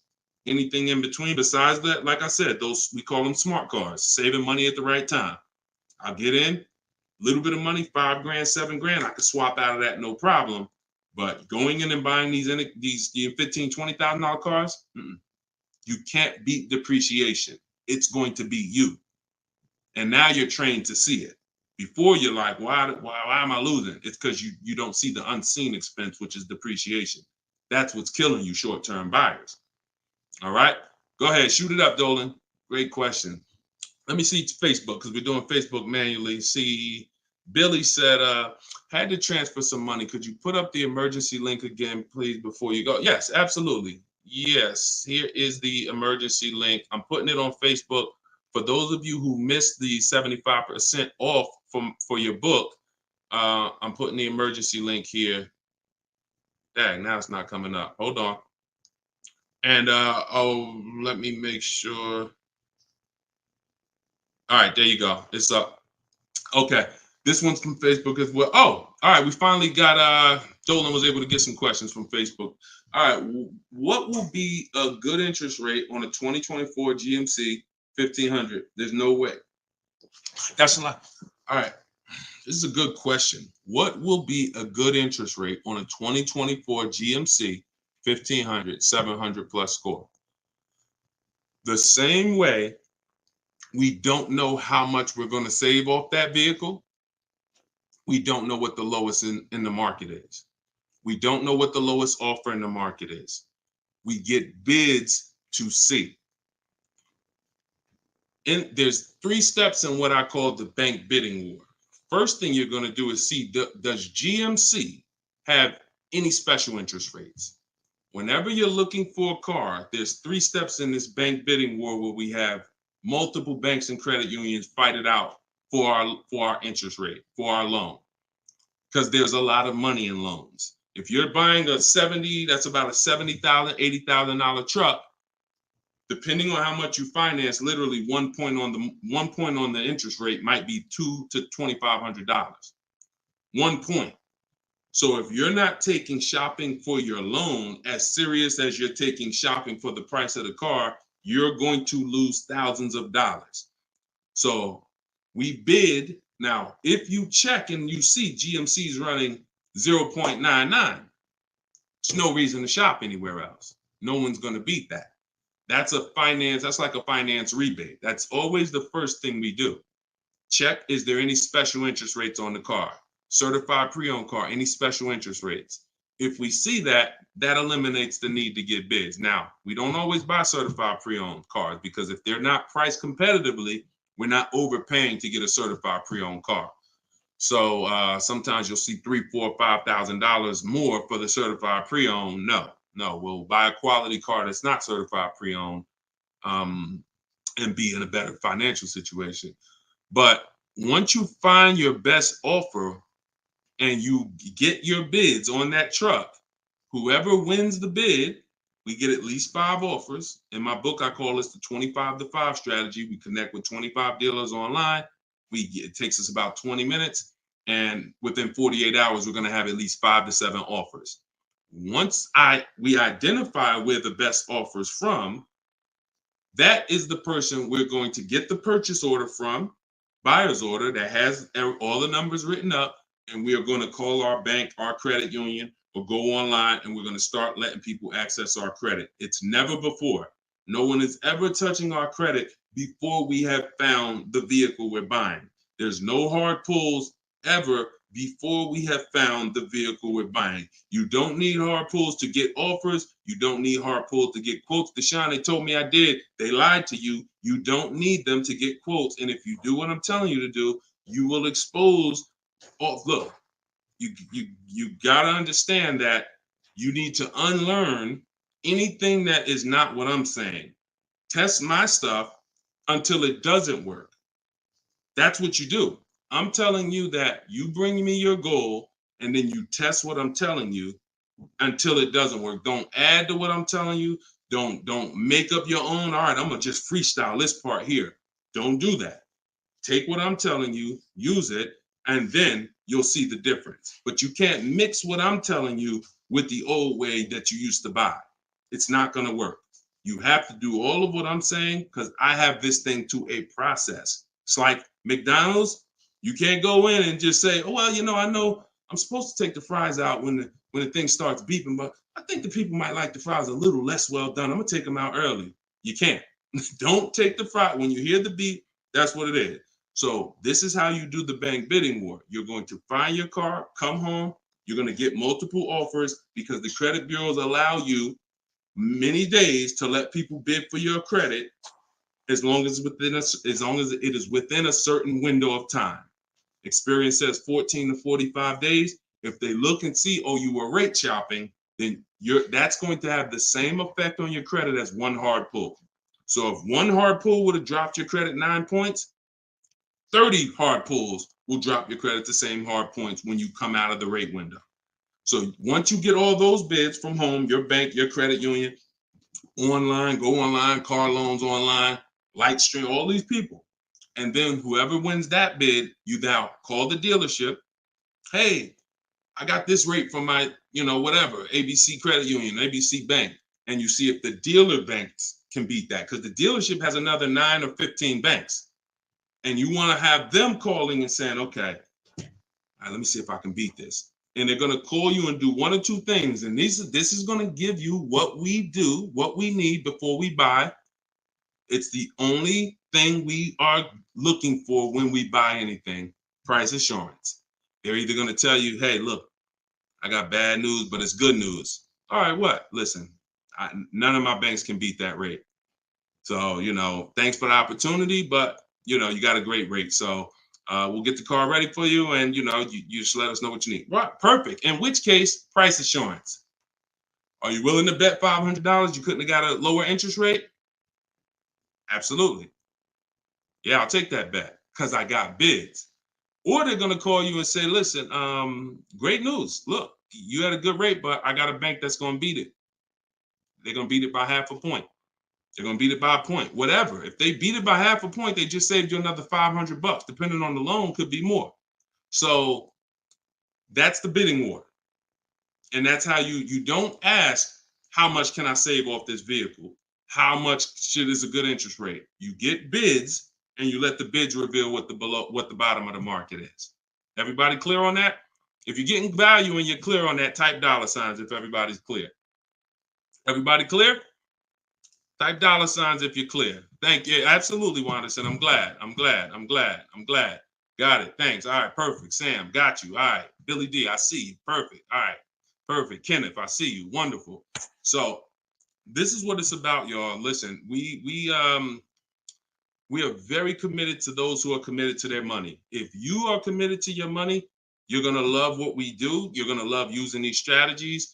In my book, my new digital book, Car Shopping for People That Hate Car Shopping, these things are broken down step by step. There's 7 steps to our shopping process, whether you're buying, whether you're leasing, new car, used car, it's 7 steps. And step 7 is delivery. So this isn't a book that you read, it's a book you use and you cross off steps. And by the time you get to step 7, I'm congratulating you on you're about to pick up your car or you're about to have your car delivered. So using this book, you're going to progress to your car. You don't read it and then go, all right, I read the whole book. Now let me go and start shopping. It's not the way this works. So you can get your copy for 75% off. It's normally $97. Go to my TikTok bio. It'll be in your inbox in about 5 minutes. Same thing with Instagram. There's a website there. You guys can go and get yours. And you have the links on Facebook, or you can scan that QR code. If you're watching us on the TV, scan that QR code with your phone. As long as you get there before 30 minutes is up, you got 75% off your copy. So let's go. We'll do. All right. Thanks. Dolan's already on top of it. This one's from TikTok. How should you purchase if you drive 30,000 miles a year? We already answered that. You should watch the replay. I don't want to answer the same question for those who've been on here, but after the broadcast, somebody said they drive 22 to 25,000 miles a year. Go watch that part of the broadcast and get your answer, because it's the same answer. The only difference is if you guys are, if you're doing Uber, if you are renting your cars out where you can't predict the miles. Deshone, if I have a good year, I might do 60,000 miles a year. But some years I might do 20,000. Your goal is to put as many miles as possible on the car, and you can't predict it. Then you should be making sure your loan matches. Here's a very important question for you. You need to ask yourself, and if you're in business, this will make sense to you. When am I going to replace the car?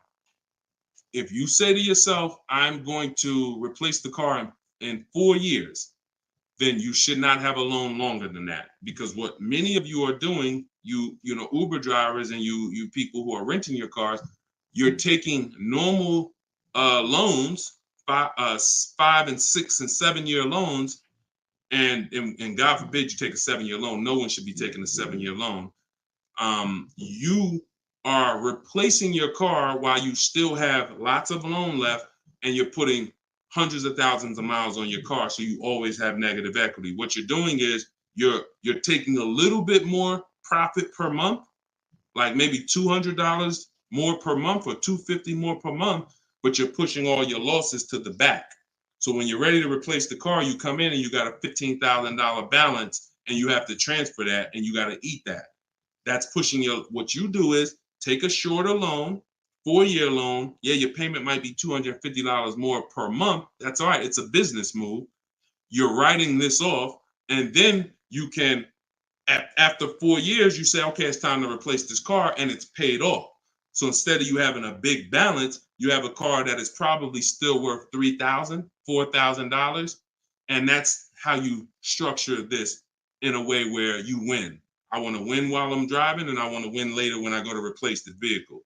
That's what you do. All right. Everybody else, you follow what we talked about for the high mileage drivers earlier in the show. Okay, go ahead. Shoot that one up? No, Beth, it's not 97. You didn't see the emergency link. That's the normal price. You may have missed the countdown. I'm gonna put it here for you again. Let me put the emergency link for you. Because some of you who missed the countdown, I told you, some people go there and they come back and they that countdown's still going. So I'm gonna put the emergency link for you. There you go. Try that. All right. TikTok, should you include gap insurance on your leased vehicle? That's a great question.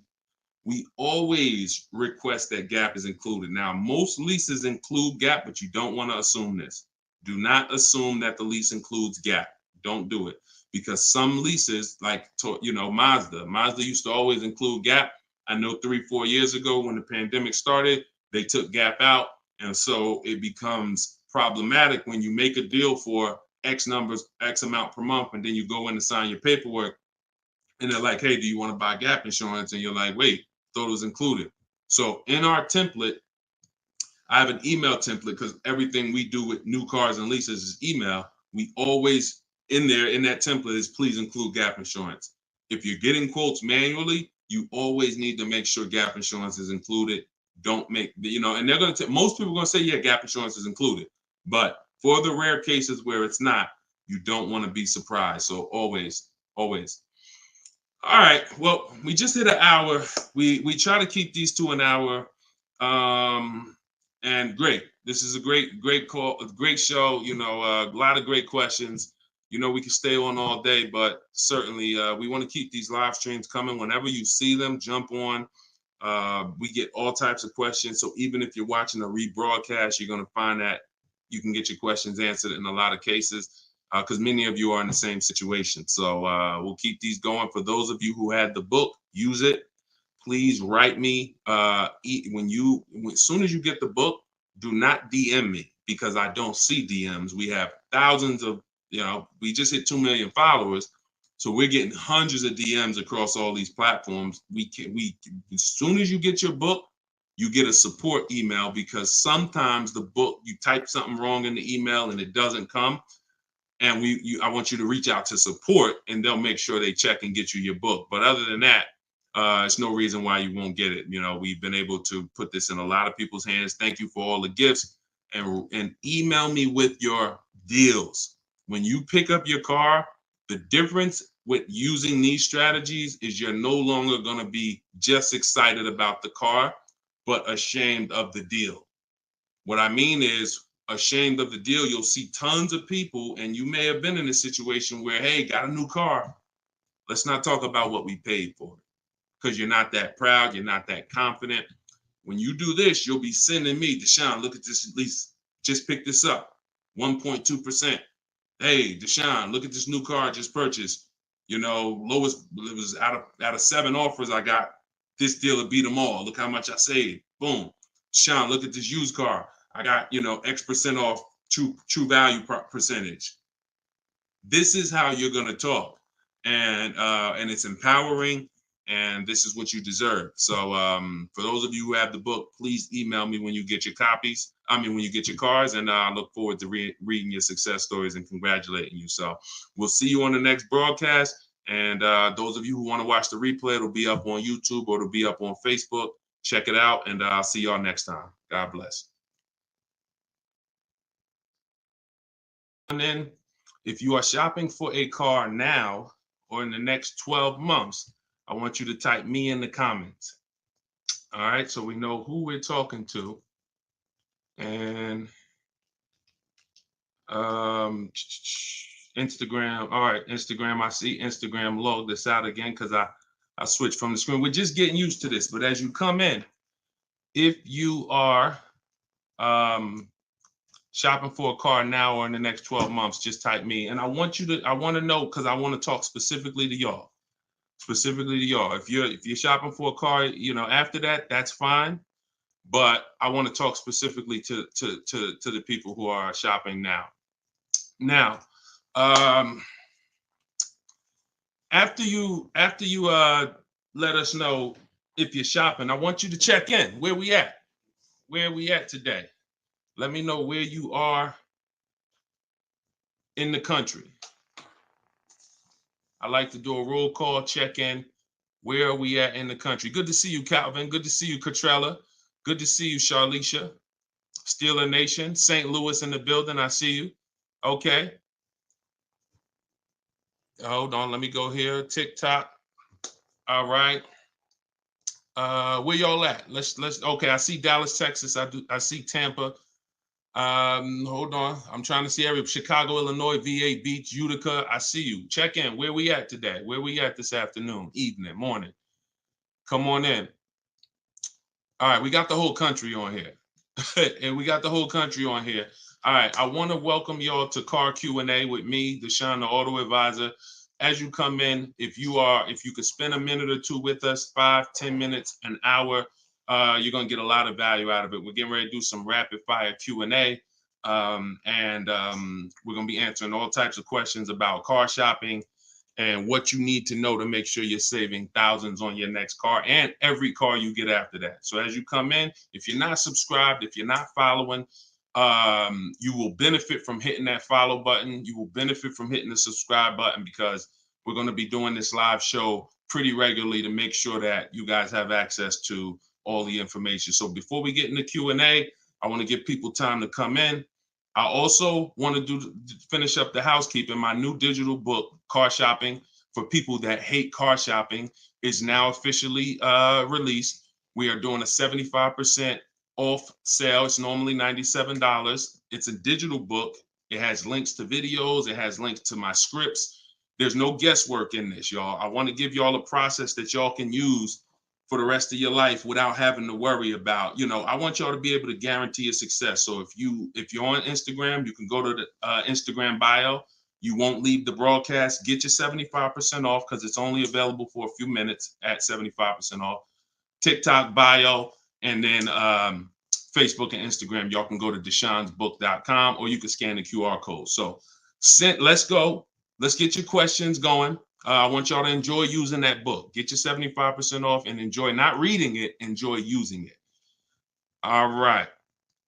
So let me see. Let's start bringing in some comments. Where's our first question? Do I have to get financing? Oh, by the way, in a few minutes, y'all, I'm going to be giving y'all a very, very deep look into a game that's going to help you understand leasing versus buying. So in about 5-10 minutes, we'll start that game, and you're going to love it. You'll never be confused on whether leasing or purchasing is going to save you more money after we play this. Do I have to get financing to lease a car? No, you don't. Whenever we lease a car, we are always using the dealer's financing department, their company, the bank that makes the car. And because we can't shop for our own financing, how do we make sure that they're not marking up the interest rate on the lease? Multiple offers. There's no way for you to make sure they're not marking up the interest rate on the lease without multiple offers. That is what reveals the true deals when you're shopping for a lease. So there's no interest rate to shop for, but we must protect against interest rate markups with multiple offers, because some dealers will mark up the interest rate and never tell you. They'll just give you the quote, and they're depending on you not shopping their competition to find out that they marked up the interest rate on the lease. All right. So when you get your offers, it's always with multiple offers. Shout out to the sharers. Shout out to everybody who's sharing the broadcast. If this is your first time on a live with me here, just type 1. Type the number 1 if this is your first time on a live. I'm near the end of a 3-year lease. Is it best to buy the vehicle or lease another? It's very rarely best to buy. Very rarely. Shout out to the first time viewers. Good to see y'all. Very rarely, if ever, good to buy your lease. I'm going to tell y'all why. Because when you buy your lease, you're buying a used car. When you buy your lease, you are buying a used car. That's all that's happening. So, being that you are buying a used car, you need to know if would I normally buy a used car versus leasing. And the only way it makes sense to buy your lease out is if you're keeping the car another 8 years. I'm going to tell you why. You've already had the car for 3 years. You've already had the car for 3 years. Most people, when you buy your lease out, you're getting another 5 or 6 year loan for the balance. So you're committing to 8 or 9 years of payments on the same car. This spills into bad lease deals. The reason we don't take 48 months leases on a lease, because we're paying too long on a vehicle that we're giving back. We never want to be tied up long term in a vehicle we're giving back. That's the whole point. Leasing is meant to be 3 years, 39 months, sometimes 2 years, depending on what they're offering, in and out, switching cars very fast, always under warranty, keeping our payments low. Okay. Can y'all light up TikTok with the likes? Can y'all continue to tap the screen on TikTok? I see we got a few hundred people. We got about 400 people on total, all the broadcast. Could you actually hit that share button? Because I promise you, y'all, no one will ever get mad at you for sharing my page with them. I guarantee you that. In fact, my goal is to get them to thank you. Hey, thank you for sharing that. I like that guy's stuff. We try not to waste any time here. What about paying cash? VJ Live said, let me put this question up on the screen. If you're on, make sure you're subscribed on YouTube so y'all can see the whole thing, the presentation, when we share these numbers. We can't do that on Instagram and TikTok. So VJ Live said, what about paying cash? I have about 15,000 and I don't want payments, but they keep trying to push me to 25 grand range so I can have payments. Here's the thing. If you can find a quality car for 15 grand, great. If it's going to force you to buy something that's not, who's heard you always pay cash for a car? If, as you come in, thank you, Godhead. Shout out to the sharers. I see y'all. Who's heard always pay cash for a car? Type me in the comments. If you've heard always pay cash for a car, Type me in the comments. I see y'all lighting up. Keep tapping the screen on TikTok. We appreciate it. Y'all lighting up the likes. Y'all can see where we at on the likes in the top left. Who's heard always pay cash? Right? 5150 times heard it. VJ Live said, heard it all my life. Now listen, bunch of Dave Ramsey advice. Now here's the real. Here's what I'm just telling y'all. We got a bunch of people on here, hundreds of you all say, yes, I've heard you pay cash for cars. Now there's two schools of thought here. One is no debt. Now if your philosophy is no debt, I'm not here to convince you to change your philosophy. Here's what I'm here to talk to you about. If your philosophy is I want to do what makes the most financial sense, then we'll have that conversation. Because people who could pay cash for cars and don't, they typically are making money on their money. When I was in the dealership, people would come in, they would ask, what are the interest rates this month? If the interest rates were 0%, something special like 0%, 1%, 2%, 3%, if they knew that they were getting 10, 15, 20% returns on their money, they're not going to put it in a car. They're going to use the bank's money at 1, 2, 3%, and they're going to use their money to keep making 10, 12, 15, 20%. That's the philosophy. So they view that as, I'll pay 3%. They view it more as a business transaction than as a leveraging money to make more money. See, some people will tell y'all people who don't pay cash for cars, they're into debt. But I'm here to tell you that when I sat with very, very savvy people in my career with Mercedes and General Motors, I had tons of people who could easily have wrote a check for the car. I want you to know that if your goals are to eventually get into making more money with your money, investing your money, getting 10%, 12%, 8%, trying to beat inflation, then you're going to have a problem putting your cash into cars. Because not only, if let's say we park right now, this is just as answering VJ Live's question, because I got it up on the screen here on YouTube and Facebook. He's asking about paying cars. And many of you, as you sit on the show, you'll see, Dad, that's a similar question. Many of you will see someone's going to ask the same question you have. When we start seeing that we can actually use the bank's money for less, we're gonna realize that when you put $20,000 of your hard-earned cash into a car, that money cannot make you more money. That $20,000 that you just put in the car cannot make you more money. You have maxed out the value of that $20,000. It's in a car, you can't pull it out. You could refinance, but that's not happening. You're going to refinance and just get another loan. The point is, your money's in that car now. So had you had an opportunity to invest that 20 and make 8%, 10%, 6%, 12%, that's what the people who don't pay cash for cars who are wise are doing.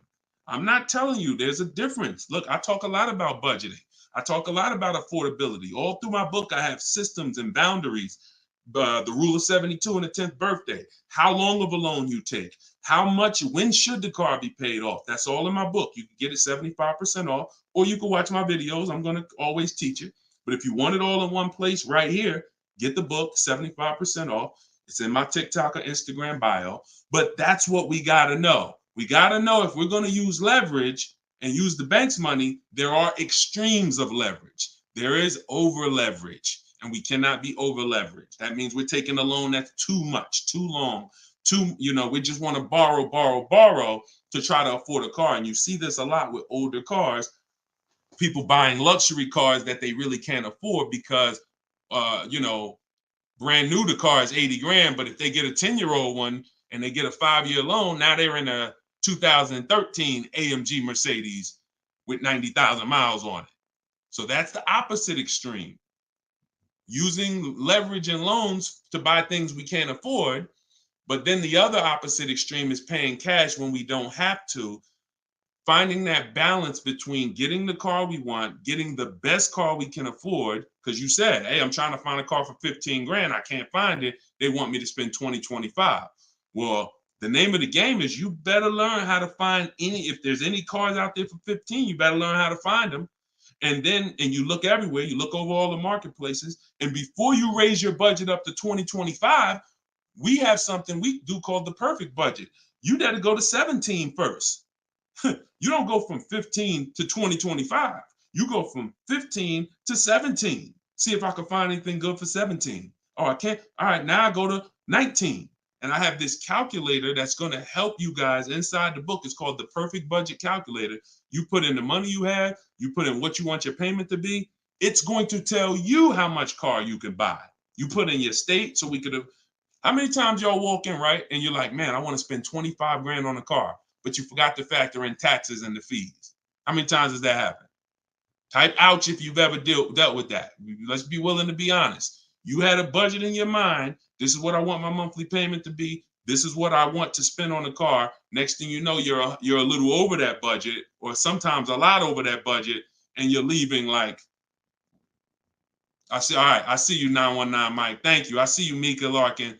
Shout out to everybody willing to be honest. See, in order for us to really make sure we don't make these mistakes, we got to be honest of the fact we've made them. So that's what we want to do. We want a budgeting system that tells us when we can, you spend any more than this and you're going to be over your budget. You said you want a payment of $400 a month. That means you said you only got $1,000 to put down or nothing to put down. Here's what you can spend on a car.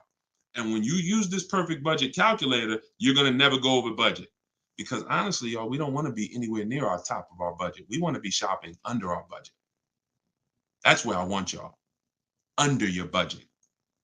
That's why I said if your budget was 15 and then your max might be 20, 25 with a loan, all right, we got to go from 15 to 17, to 17.5 to 18. We don't just jump to 20, 25. But we need a methodical system to do that, to help us do that. How do I get out of an upside down lease? Jose, you can only sell out of it. That's all you could do. You can sell out of it. If you, no matter what, y'all, who's in a car that they want to replace and they think they're upside down? They may have some negative equity. This is all in the book. I would really like y'all, the reason why I'm doing the 75% off, couple reasons. The book just officially came out. But I really want y'all not having to remember this. Yes, this live rebroadcast is going to be syndicated. So no matter when you're watching it, the information is going to be valuable and applicable. But I really want y'all to have the book so that you can actually reference the information over and over again. Thank you, B-Bad. Thank you for this info. Thank you, SJF Racing. So, all right. Yes, 25 goes to 30 real fast. Let me show y'all something, and then we'll continue. This is where we are right now on Goodreads.com. We're rated 4.94. We've already received 27 reviews, 31 ratings, and the book hasn't been out yet. So if you go to Goodreads.com, if you're on YouTube, if you're on Facebook, you can see what I'm posting. But I'm sharing the fact we're already rated 4.94, 31 ratings, and the book hasn't come out yet. So now that it's officially out, I really want y'all to have it. And so make sure you take advantage. Get your 75% off. It's normally $97, but while you're watching here, it's 75% off. Everything I teach is in there in one place, so you don't have to remember it. All right. If you have let's talk to the people who are in an upside down lease or upside down loan. First of all, we don't want to be there. I'm gonna tell y'all why. If you're in an upside down lease, that means you didn't pick your mileage correctly. That means something happened, because with a lease, you have to have predictable miles. You have to know how much you're going to drive roundabout. You got to be able to guesstimate. That's why if you're running a Turo business, when you're trying to rent the car out for, 40,000 miles a year, or you don't know how much it's going to be on that car. Could be 20, could be 40. A lease is not good because you can't predict the mileage. But in normal life, we can predict our mileage very closely. Now, when things happen, let's say you were working at home, and now all of a sudden you are, you're not working from home anymore. Now you got to drive into the office to 20 miles away. Well, that's a lifestyle change. That can lead to you racking up mileage penalties. But here's what we don't want to do. You don't want to buy that car, y'all. I'm going to tell you why. Every time you lease, you have a price that you can buy the car for. Most times, it ain't worth that. Yes, in the last couple of years, we saw a couple cases where, the buyout prices were good. Before the pandemic, the buyout prices usually were nowhere near what you could get a comparable used car for. So if your car was 3 years old with 36,000 miles on it, the prices they were putting was to make you not buy the car, was to make you send it back to them so that they can handle it and resell it. So if the price wasn't worth it to begin with 36,000 miles, I've seen people, you go over your miles and you're like, I'm over the miles, I'm just going to buy it. The price wasn't worth it with good mileage. The price wasn't worth, if you had 36,000 miles, that car wasn't worth you buying for the buyout price. You actually have 48,000 miles and they want you to pay the same price for it. So it's important that if we have to deal with penalties because we didn't structure the lease correctly, or because we didn't quite know what we were going to be driving, or we had a lifestyle change, taking the penalty and applying it over to our next deal is always, not always, but in most cases, going to be less money than us buying an overpriced car with high mileage now. We cannot just keep buying our leases without doing a market check. So when you asked about how do I get out of a lease with negative equity, all you can do is find out what the penalty is. There's 3 ways that you could get out of this thing. You could either pay the difference. So if you got, you could wait until your mileage, and this is, all right. If you have negative equity on a lease, I don't even like to call it negative equity because there's no such thing as negative equity on a lease. There's penalties. That's different. Penalties. On a car you purchase, yes, there's negative equity. You bought it, you have a loan on it, the value is not worth the loan. Negative equity.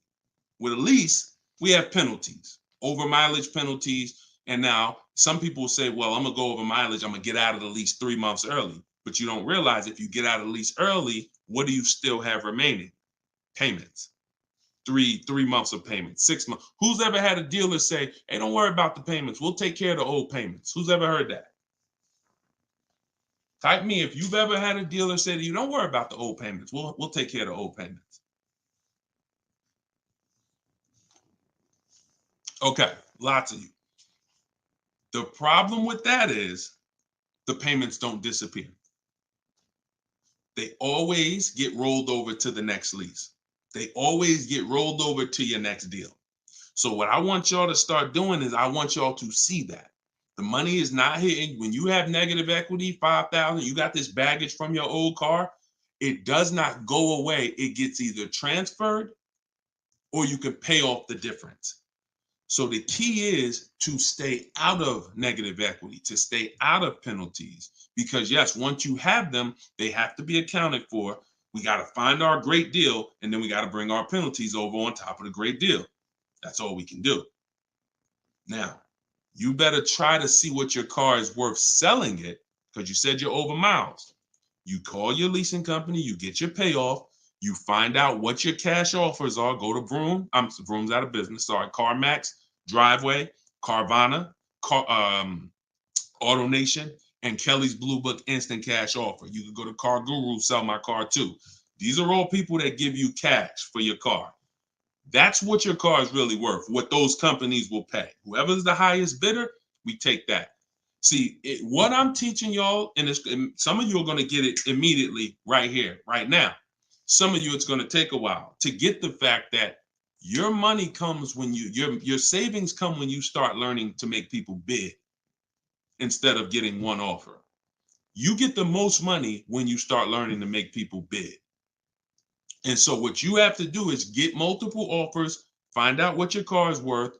When you go on those websites, when they ask you is it a lease, say no, because their websites are set up to where if you put it's a lease, it's going to automatically trigger that they can't buy it.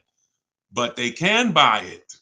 We've been doing this, y'all. I got hundreds and hundreds of members in Cars from Home University. We shop all around the country. You must put no when you're getting offers for a lease because their computer is set up to automatically think that it's a third-party restriction and they can't buy it. But when you call your bank, you're going to ask them, do I have a third-party restriction? If they say no, then that means you can sell to anybody.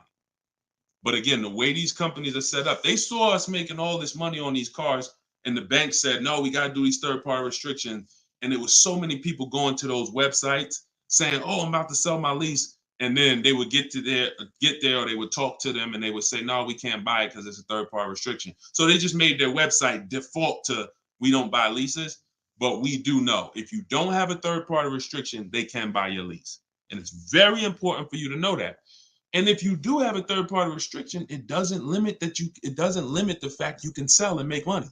It limits who you can sell to. When you have a third-party restriction, they say what they're saying is you can only sell your car to a dealer that makes the same brand. You cannot sell to a third-party, Carvana, Driveway. You can't sell to them directly.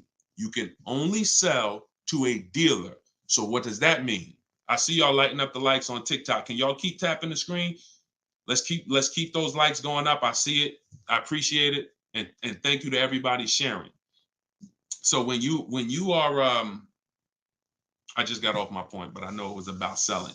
So multiple offers, y'all. This is all in the book, Car Shopping for People That Hate Car Shopping. Who has their copy? Who got their copy? We'll continue. We got some more time. We're gonna keep doing Q&A, but who got their copy of the book already? Who got their 75% off? I really want y'all using this. The book is affordable for everybody. Everybody. All right, especially at 75. Now it should show, make sure it's not showing the $97 price. That's the normal price. I see you, 5150. Okay. All right, I see you, Jimbo. Okay. Okay, I see you, Diane. I appreciate you. Okay, and I want y'all to use it. Don't read it, use it. That is like literally it's an action guide. That ain't a book you read and then you have a bunch of things you got to remember. I'm walking you through the process step by step. And again, everything I teach is in my videos. So I don't hold back in my videos, but I do want y'all to have access to all the information in one place. If you don't want to cycle through all my videos to try to find it. All right, is it worth buying a car from Carvana? That's a great question, Danny. It depends on if it's the best deal in the market. Danny said, is it worth it to buy a car from Carvana? Now, you can put anything in there. You can put Driveway, any of these online sites, online car buyers, online used car sellers. But here's the game that we avoid. We cannot shop from them exclusively because here's what they try to do. They'll try to sell you a car based on variety. Hold on. My do not disturb should be on. My do not disturb should be on. So anytime you see,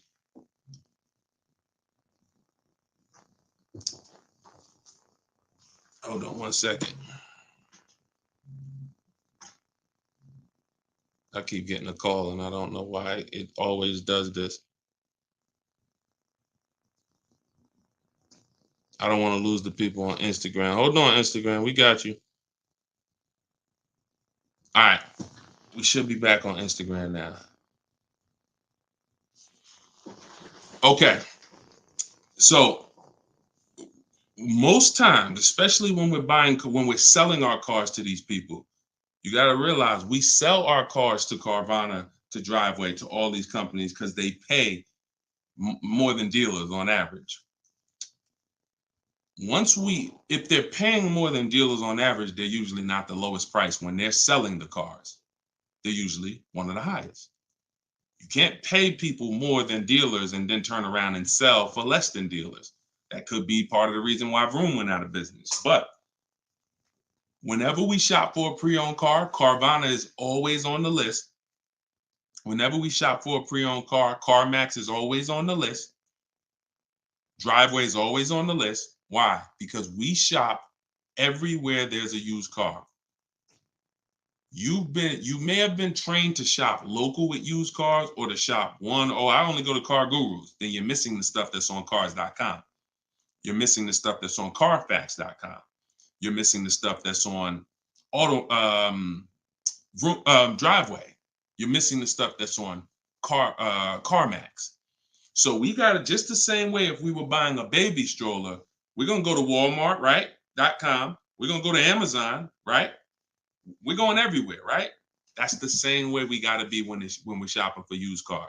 Carvana is just one marketplace, and unfortunately, there are people who shop from them exclusively because they're like, "Oh, I just love Carvana. I don't have to go into the dealer," and they don't realize that one, you can buy, what I teach you won't be in a dealer more than 30 minutes, and also, if I'm not checking their prices, I'm gonna overpay, and I'll literally have I didn't have to go to a dealer, but I got a car in my driveway that I could have got for $5,000 less if I just shopped around the right way. I did just mention Auto Trader. Auto Trader's on our list, Alex. Auto Trader is one of our marketplaces. It's one of the marketplaces we shop on. It's just like a Walmart. It's just like a Amazon.com. Auto Trader is a big one. We definitely don't skip any used car marketplace.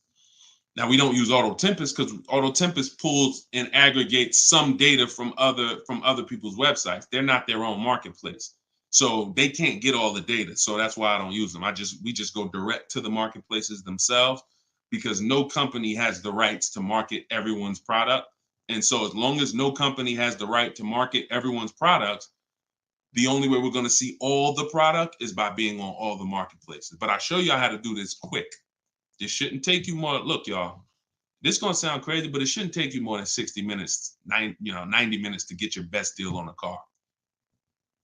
No, 90 tops. Tops. Not only do I want y'all saving thousands, I want y'all to save time. Deciding what you want, shopping, test driving, that takes time. That's fun. Getting the deal, that should not take you more than 60 to 90 minutes when you learn how to get bids. Okay. And the more you stick around, the more you use what I teach, you're going to make deals and save more money in like less time. I don't want to spend more than 60, 90 minutes getting my car deal, and I don't. All right. Ivan said, planning to get a new car ASAP. What are the steps to prepare that you would suggest? Well, first thing is to know whether you're buying or leasing. Let's go into this game. All right, let's go into this game. Thanks for reminding me. Now this is a game that I've done this on in some master classes. This is also in Cars from Home University, my video library. So what I want to show y'all is this game I like to call Who's Winning. Okay? This is why. Now listen, we're getting ready to make some people mad at some people. I don't want y'all to get mad, but once y'all see this, y'all are going to be mad at some people who taught y'all bad information about leasing, and it's cost y'all money. This is always step one. Now I'm getting calls from Facebook. How could this is so weird. I don't get how the heck I have my phone on do not disturb and I'm still getting calls. That is so weird to me. Got to figure that out. So bear with us, Instagram. Instagram is always the one that has to bear with us, but all right. So this is what we're doing here. And look, go to YouTube or go to Facebook and watch the rebroadcast. Rob Rue said, where do I purchase the book? Everybody who wants to purchase the book and get the 75% off, if you're on Instagram or TikTok, go to my bio, click the picture of me, go to my bio, you'll see a link, and then you'll see 75% off. Grab it. You won't even leave the broadcast, so you don't have to worry. You'll be right here. You'll still be able to hear me. And then if you're on YouTube, or you can go to deshonsbook.com. If you're on Facebook, go to Deshon's Book, or you can scan the QR code. So what we're about to do, I'm going to ask y'all a question. We're going to go down the road and we're going to compare two different people here. People who buy a car and people who lease. This is step one. Before you think about how much you're getting how much you're going to pay, your budget, any of the things. Do I have down payment? Before we think about any of that, I want y'all to know what the most important question is. That's leasing versus buying. So on this screen, I'm comparing a person who leases and got a brand new $40,000 Jeep Grand Cherokee 2024. Now, I want y'all to look at this if you're on Facebook and Instagram. I mean, if you're on Facebook or YouTube. This person with a good lease deal is paying $500 a month. $500 a month for a brand new $40,000 car. Now, the person who purchases, some of y'all know every $5,000 on a loan is about $100 per month. So if you're looking at a $40,000 car, you're looking at about $800 per month on a 5-year loan.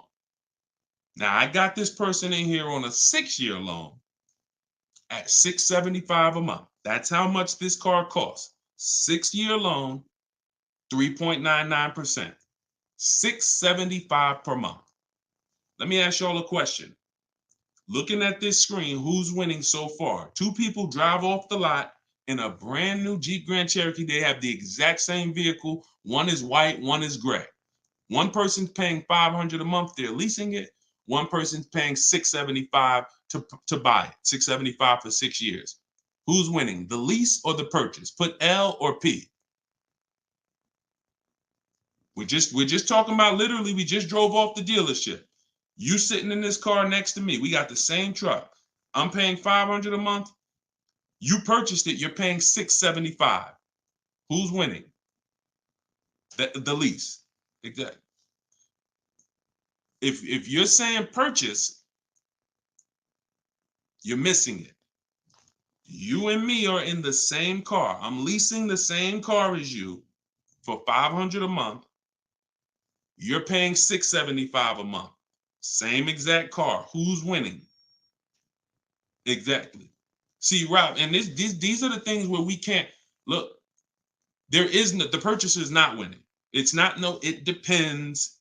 We have to go straight up. We have to go straight up by the numbers. See, that's where we lose at. We lose with all of this subjective, oh, well, it depends on how we look at it. No. You're driving a 2024 Jeep Grand Cherokee. I'm driving the same vehicle as you. I lease it, and every month, $500 comes out of my household. Every month, $675 comes out of your household. We have the same exact car. Who's winning? The lease. Exactly. That's what we got. We're going to go down the road. And listen, go subscribe to YouTube. Watch we're going to syndicate these episodes. So you might be watching the syndication. It doesn't change the value. I want you to see that $500 a month coming out of someone's household is $175 less than $675. So the person who leased so far is $175 per month richer.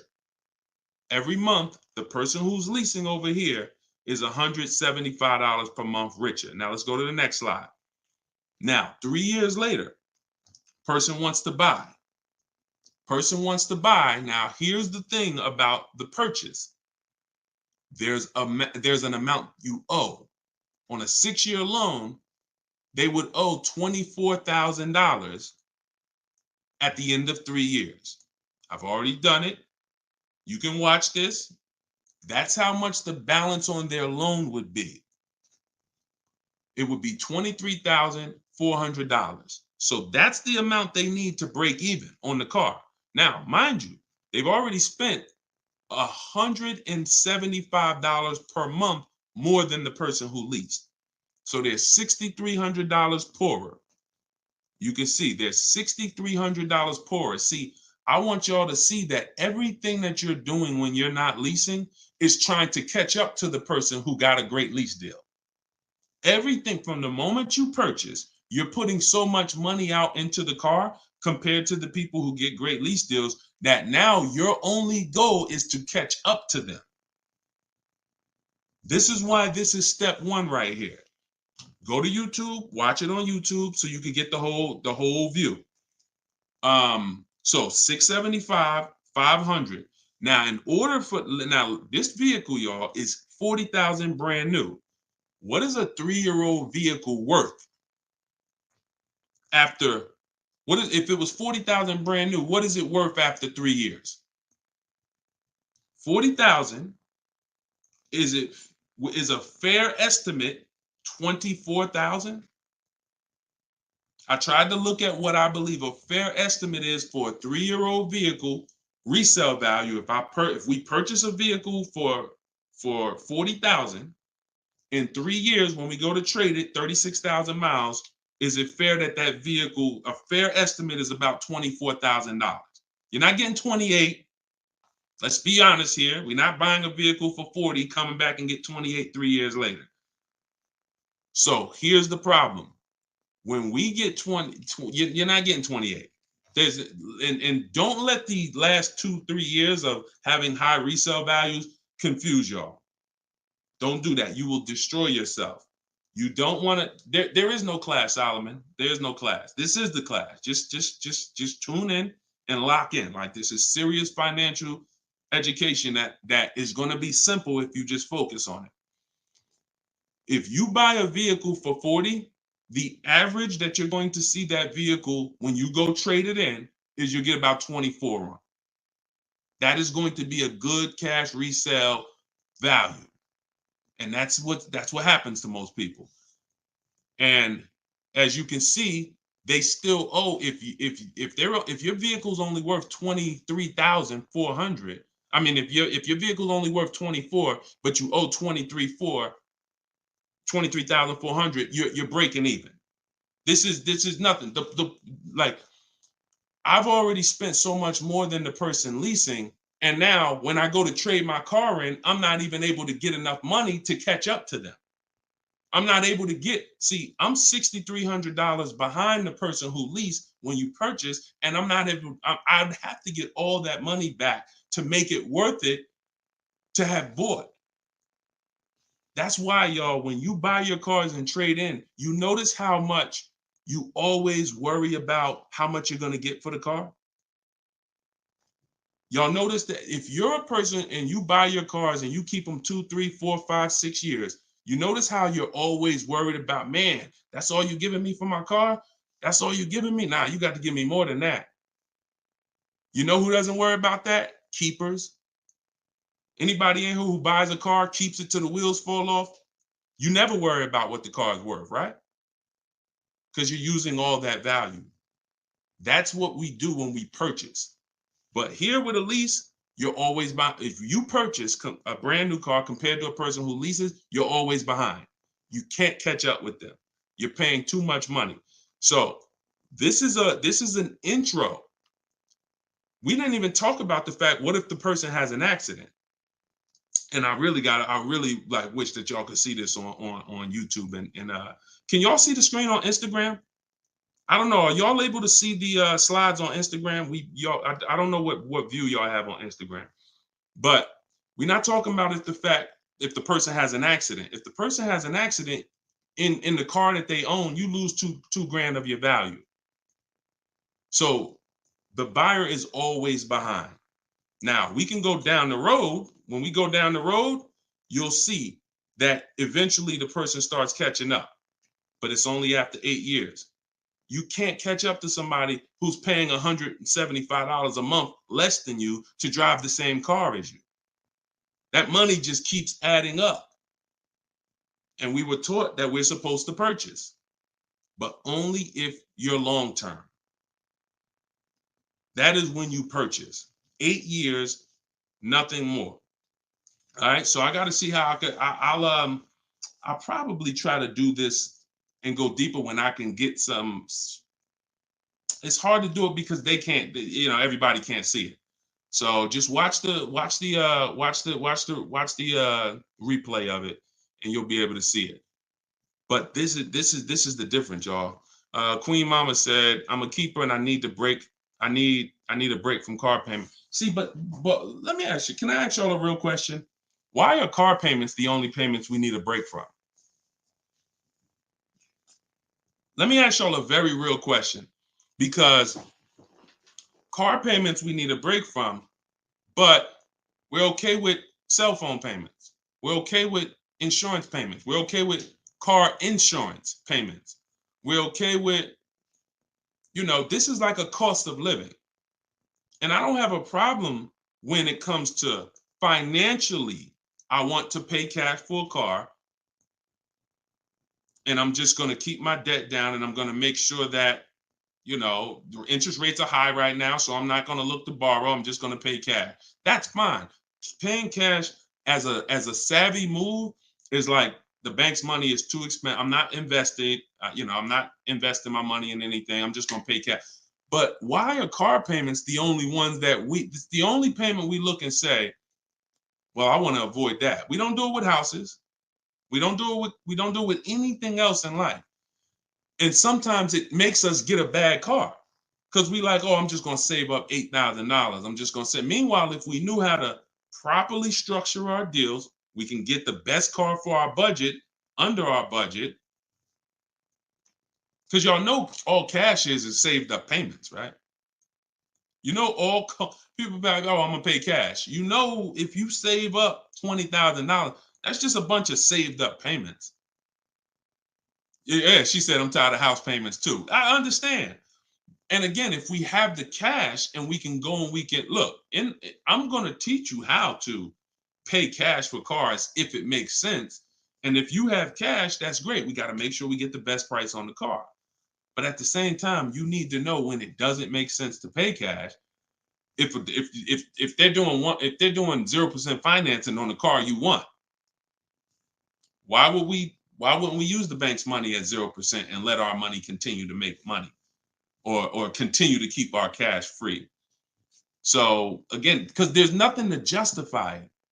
There's nothing to make it make sense. Oh, I don't want car payments. I don't want any of the payments that I have in my life. But my goal is to get the best, the best out of what I'm paying for. But yeah, it's a lot that goes into it. You got to make sure that those that's why, y'all, we got to shop below our budget. I need a break from rent. Yeah, we got to shop below our budget. Look, when we let people talk us into cars that are above our payments goals, that are above our monthly expense goals, oh, now we get tired of them. But if your monthly budget was $500 and you went in and you left with a great car at $450, $425, you ain't really tired of that payment.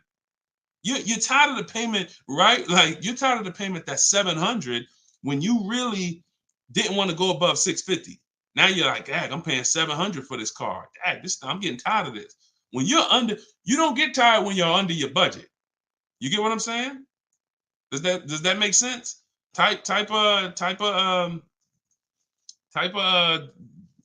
know, $, if that makes sense. We only get tired of payments when they're over our budget. When they're comfortably within our budget, we're never tired of them. That's why we're fine. So, but we got to learn how to get the best cars for our budget, and that comes through multiple bids. You have no idea. And then it comes through leasing versus buying, which is what we've been talking about in this initial thing. I'll try to get everybody on one stream, where y'all could all see, because I really want to focus on the people who can see the slides. And because I know I could engage with them because they can see the slides, and then but it's people who can't. So that's all right. We'll continue to adjust. But you got to know, believe me when I tell you, thousands of people have learned that the biggest issue of affordability for the cars that they're driving was the fact that they didn't understand leasing. Leasing is going to get you 30, 40% more car for the same money when you learn how to get great lease deals. All day long. So if it's people who driving a daggone $50,000 car, they got a $900, $1,000, $1,100 a month payment. At the same time as people driving $50,000 cars, and look, this is their payment. I'm gonna show y'all something that's gonna blow your mind. You can't believe that this is a payment on a car. Right here, look, Greg is in our Facebook group. He's in our Cars from Home University program. He said, my first time posting here. His MSRP on his car that he got, it's a Kia EV6 Win with the tech package. $56,275 car, y'all. $56,000. That vehicle, if he went in there and said, I want to purchase that, man, I'm not leasing nothing. How much is it? That vehicle is $1,100 a month on its best day. 5-year loan, $1,100 a month. If he stretches out the loan 6 years, maybe it's $1,000 a month. I don't ever recommend you go above a 6-year loan. When we get into structuring our deal, y'all gonna hear me talk about the rule of 72, 10th birthday. We don't ever want to go above a 6-year loan. It's very risky, and it's a sign of affordability. We can't afford the car. It's like a 40, 50-year mortgage. So the point is, if he walks in to get that car, he's leaving with $1,000 car payment. Same car. Look at what he got, y'all. Shopping multiple offers. The dealer that won the bid, his payment is $527 a month. $527 a month. He gave him first month's payment and he drove off. He said no other dealer came close. Some people may have shopped that car and said, Deshone, I was shopping a lease for that car. They was telling me it's $800 a month. Absolutely. That's normal because the overpriced dealers that we don't buy from are going to take their shots. But in order for us to see that, wait, this car is not really $800. The best deal on this car is $527. We have to shop multiple offers. Now, it's not always going to be that dramatic, but I promise y'all, when y'all shop multiple offers, it's going to blow your mind. The best deal to the worst deal is going to be $3,000 to $5,000 different. And you're going to see that some of the dealers that you've trusted the most, that you've been buying from, maybe your family been buying cars from them, some of them may be the ones to take the biggest shot at you. So you have to shop multiple offers. But y'all see how there's no comparison to that deal Greg just got? $527 a month. Another person is driving the exact same vehicle paying $900. This is how, when y'all see these videos of that, people average car payment is $1,000. How? Because they don't understand leasing. They don't understand leasing. Once you understand leasing, you'll understand how these people are getting jammed up and how you may have gotten jammed up in a high car payment for a car that you might feel like, I'm paying way too much money for this car. And then the opposite side is, if we are purchasing, we have to make sure we are getting the best price for the car and we are getting the best interest rate we can get. Does he lease to buy? No, we don't do lease to buys. We don't mix the two. Leasing is its own benefit. That's a great question. Great question. Let me put the banner back up for those of you who want to get the book. See, if you don't want to have to remember all of this, grab your book. My new book is called Car Shopping for People That Hate Car Shopping. It's digital, so you could download it, be literally using it in 2 minutes. And just go to deshonesbook.com. It's 75% off for our launch. And you can get your copy. If you're on Facebook or if you're on Instagram or TikTok, you could go right to my bio, click the link in my bio, get your copy while it's 75% off. Price goes back up to $97, I think, after 30 minutes. All right, so your payment is over $1,100 now, and look, that means your loan is probably somewhere around 60 grand or more. Depends on how much it depends on what your term was. So if your payment was $1,100 a month, on a 5-year term, that's a $60,000 loan. That's about a $5,500 loan on a 5-year term. So you want to look at other ways to acquire that car. Is there a way that I could have been in this car for less money? Now, watch this, Gigaware, because he's being honest. My payments is $1,100. If you are buying that car and your intention is to keep it, and that means your intention is to keep it for 8+ years, you're going to pay off that car, and then you're going to just, start to catch. Once you don't have a car payment, you can start to catch up to the person who leased, because the person who leases is always going to have a payment. That's the downside about leasing. There is no opportunity for you to pay off the car, and you don't want to. Again, it's not like when you're not keeping cars long enough, you're getting great lease deals. It's not, the goal is not to pay off the car. The goal is to drive the most car I can for the least amount of money. That's the goal with a lease. The goal with a purchase is to now pay off the car and start to now keep the car long enough for the depreciation to cool off. Depreciation is the value that it loses every year. Thank you, Becky. Good to see you as well. Long time. Great to see you. So depreciation is the value the car loses every year. When you buy a brand new car, you lose 20% the first year. Then you lose 15%.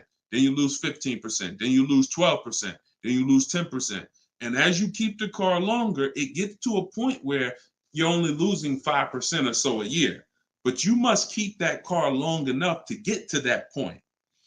And what many of you have been taught to do, you may have been taught to, man, I buy my cars and then I'm replacing them in 3 years. I'm replacing them in 5 years. Now you know I'm replacing my cars when they're losing the most value. That's not when you want to replace a car. You now bought the car, it's losing value like crazy for the first 6, 7 years. Now, perfect. It's going to cool off now. It's paid off now. Now I can start to recoup some of all that money that I put into that car. But most people don't do that. You may have been taught, I just go and get another car and I start the process all over again.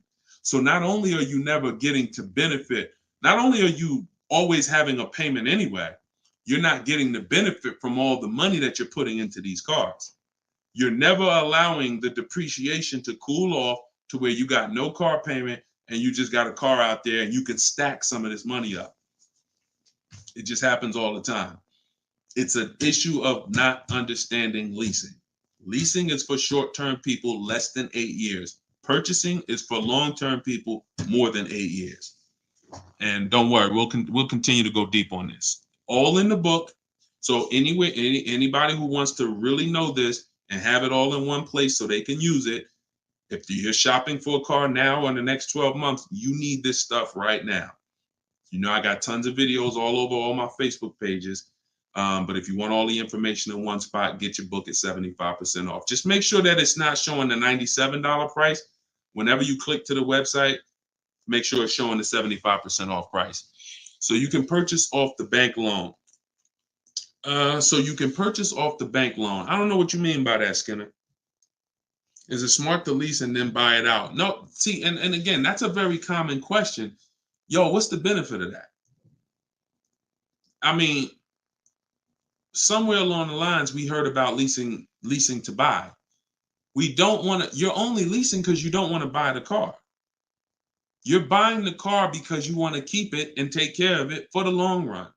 I see you, Dr. Coop. Congratulations. She said, I got the book. Enjoy it. Use it. Don't read it. Use it. And, you know, I really can't wait to hear your success story. There's no reason. Look, when I'm going into a lease, and you got to have this in your tool belt. Some of you, your children are not going to keep a car 8 years. You're going to need to set them up to get a great lease. Yeah, you might be a person who like Deshone. I just buy my car, man, I keep it 10 years. If that's you, type K for keeper. Most times, if you buy your car, you keep them 10 years, type K in the comments for keeper. Thanks, Ambi. Said keep killing it. Appreciate you. If you are, the book is called Car Shopping for People That Hate Car Shopping. It's in my TikTok bio and it's in my Instagram bio, but I think you only got, it's 30 minutes. You could get it for 75% off. While everybody is on, you could get it 75% off. Okay, so keepers, you are not, you're not worried. That's when you buy. When I'm going into lease, I'm not thinking about keeping. We don't want to mix the two. Leasing is, I'm going to get a great lease deal where I drive a brand new car for pennies compared to purchasing, or you know, for a small percentage compared to purchasing. That is a lease. My goal is not to buy the car. It's not to buy the car. You see, when we keep, we win. When we lease, we win, as long as we're getting good deals. But it's people who are mixing the two, and that might be you, and that's where we lose. We buy, and then we trade. We buy, and then we sell it in 2 years, 3 years, 4 years. We tired of it. Oh, I'm gonna go switch out of this. That's mixing. The other one is you lease and then you purchase the lease. So you lease your vehicle and then you go buy it at the end. That is mixing. You don't want to mix because the benefits of leasing are laid out. The benefits of purchasing are laid out. Very clear, separate benefits. When you mix the two strategies, you lose the benefits. And again, most people who would tell you they bought their lease, they're buying it with a 5 or 6 year loan when they've already been paying 3 years to lease it. The lease is 3 years, the loan is 5 years, that's 8 years. And I'm gonna tell y'all how this happened. How I figured out this was so bad, I'm gonna be honest with y'all. I was in the dealership one day. Somebody comes in, they're like, "Hey, I want to replace my car." So I go out and I look at the car. I ask them what they owe. No, I don't think I asked them what they owe. They come to the dealership. They say, "Yeah, I got a car out there. I want to trade it in for a new car." And I'm like, "Okay, that's pretty normal. Let's take a look." Here's what happens. I say, "What year is it?" And they'll say, "Well, it's a 2018. I'm just using like a real example. Like they say, "Oh, it's a 2018. Now I'll ask them, "How long have you had it?" And they'll say, "Well, I bought it brand new. So I've had it 5 years, 6 years." Now, follow me, y'all. Everybody on here, I want your opinion on this. Person comes up and says they've had a car for 6 years. They bought it brand new. They've been paying on that car for 6 years. Don't you think that car should be paid off by now or almost paid off? Yes or yes. Type Y if you understand. Person bought it 6 years ago. You go out and I'm like, "Okay, mister, how long have you had it?" They're like, "I've had it for 6 years." So I'm like, "Okay, perfect." Everybody's saying yes. So this is what I'm thinking. This is how I found out buying your lease was a bad idea for most people, if not all. So I go and I say, "Okay, great.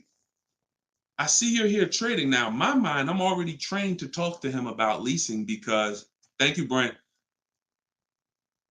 I know you're here trading this car in 6 years. I want to show you what leasing looks like, and you're going to love that a lot better. You're not going to need this down payment. I'm going to be able to give you a check back for this equity in this car you got here. It's going to be all good. And I've helped some people do that. They come in and I show them the lease, and I'm like, you keep just trading your cars, but if you lease, here's what, boom, that you could do. And then I'll give you this, you get a big check back for your balance of your old car, all of that. So this is when it works, it's beautiful. But when it doesn't work, this is what it looks like. I'm like, I run in and I'm like, "Okay, your car is worth about $15,000. Instagram just logged me out. Instagram just logged me out of nowhere. I don't know what happened. Let's see if I could go back. All right. So now when it doesn't work, so I go out and I find the used car manager may tell me this car is worth 15,000, and I'm like, "Okay, perfect. It's probably paid off. Great. He's gonna get like a check back for like almost all that, and then he's gonna have a low payment. He's gonna love it." So I find out when I call the bank, I say, "How much you owe?" He says, "Well, I don't really know." I call the bank. I'm like, "Okay, I'm calling for Mr. Jones' payoff on his such and such car," and the bank says, "Okay, yes, the payoff is $15,000. I'm like, "Wait, 15,000? How could he still owe 15,000? This doesn't make sense." I look at him and I say, "The bank is saying you still owe 15,000 on the car." And he's like, "Yeah, okay, yeah, I didn't know how much I had owed." I said, "Wait a minute. Didn't you tell me that you had this car since it was new?" "Yeah, and you told me you had it for 6 years?" "Yeah. How do you still owe?" And he said, "Oh, I leased it first, though. What I did was I leased it for 3 years, and then I had bought it at the end." And I'm like, there we go. That's the problem. You leased it for 3 years. Most people, when they're buying their lease, they're going to put a 6-year loan on it, which means 6 years later, from the day you bought it, from the day you originally leased it, 6 years later, you've been making payments. and you still have 2 more years of payments left. That's actually, I'm wrong. That's 9. 3 years of payments left. Happens all the time. So I literally, y'all, smart people on here, you'd never take a 9-year loan, right? Type never. You never take a 9-year loan. If you're enjoying, please subscribe to the YouTube channel. If you're not subscribed already, we still got probably 400 or 500 people on here throughout all the platforms. If you, whatever platform you're on, make sure you're following us, because this is the stuff we do. You would never, right? You would never take a 9-year loan. But the same adamant, we're adamant we'd never take a 9-year loan. We got to see every single time. Thank you so much. I appreciate the gifts on TikTok and all the platforms. We got to take, every time we hear about buying our lease out, unless we're going to pay cash for it, which is another discussion, but most people are not. They're going to take a 5 or 6 year loan out. So as soon as you hear lease to buy, as soon as you think lease to buy, I want you to think 8 or 9 years of payments on the same car. That's why it's a bad idea. That's why it's a horrible idea. Okay? Now, if you are comparing, we had somebody in our group yesterday who was asking about buying his lease out because he's going to give the car to his parents and because they're going to keep it long term, and the value of the car compared to the value of a similar used car is a great deal. That's different. Buy it. Because all you're doing when you're buying your lease is you're buying a used car. It's your car. I used to help people buy their lease. Hey, they come out of the office, we switch the plates because we got to re-register the car. And I'm like, okay, so how was it? Now they just signed up for a 5-year loan, 6-year loan on a car that they've already been in for 3 years. They're not really excited about it. You know, I've had the car for 3 years. At least when you go buy a used car, you're excited about it. You're excited, oh, nice, it's new to me. But when you buy your lease out, you're not really excited. Thank you, man. Y'all going crazy with these gifts and everything. I appreciate it.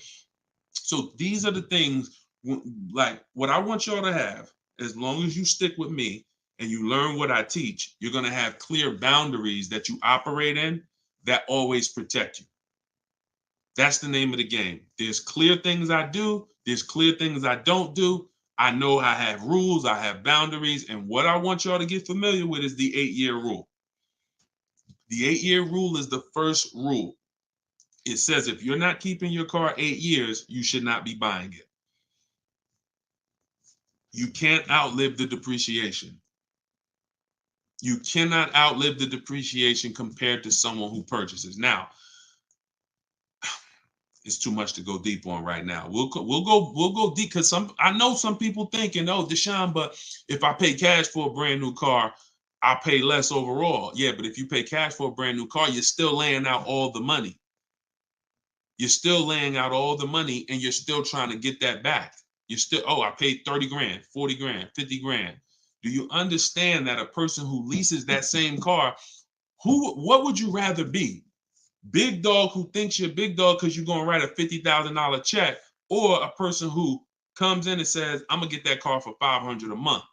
Do I want 50 grand coming out of my bank account going into a car, or do I want $500 every month?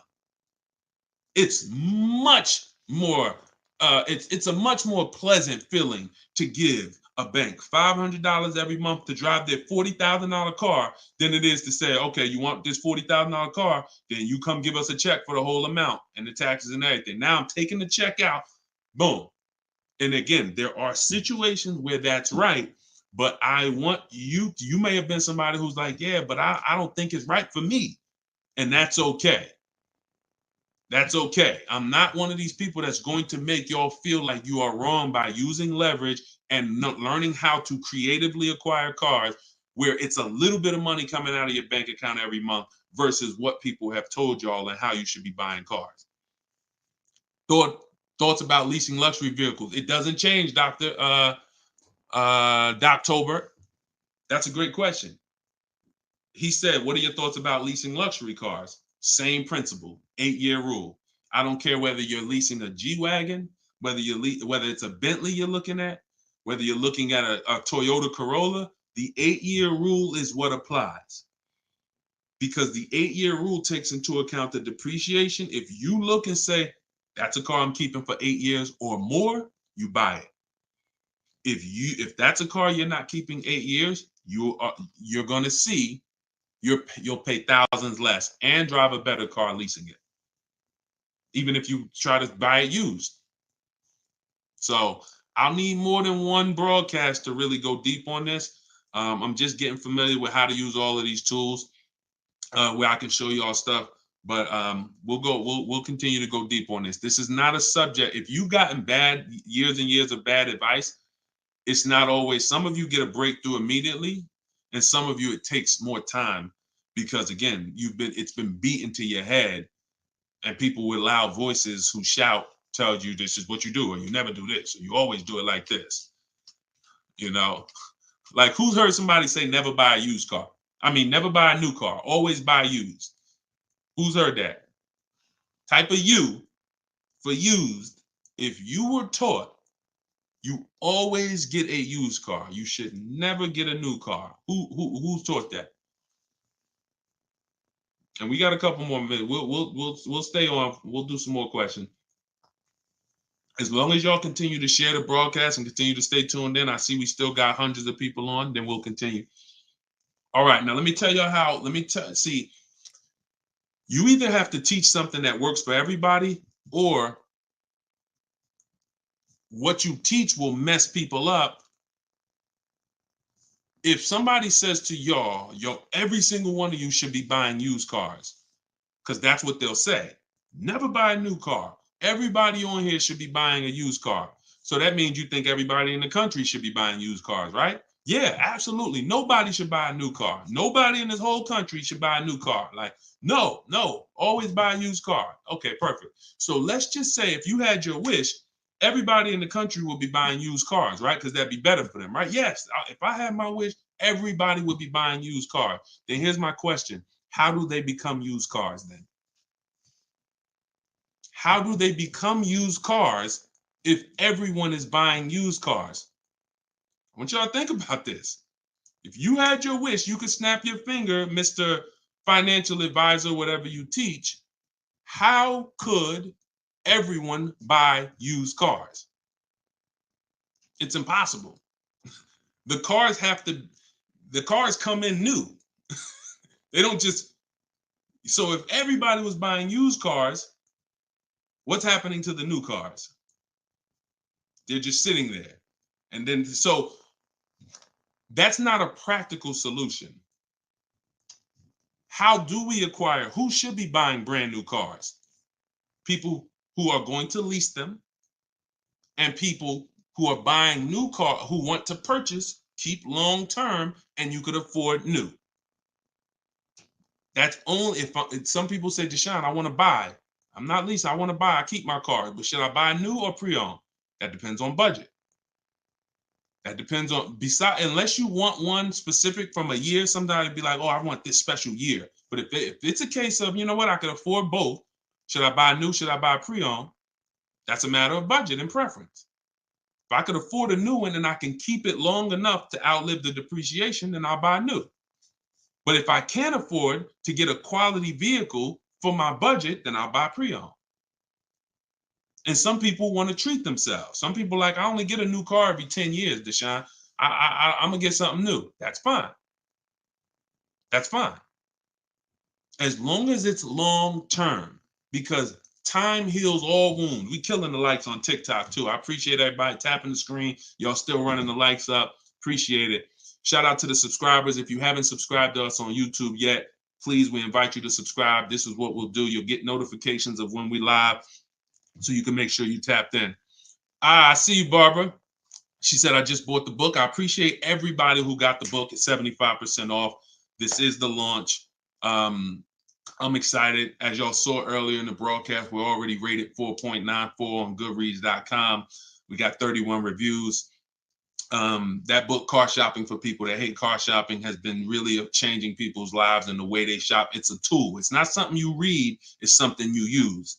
So get your copy at deshonesbook.com, 75% off.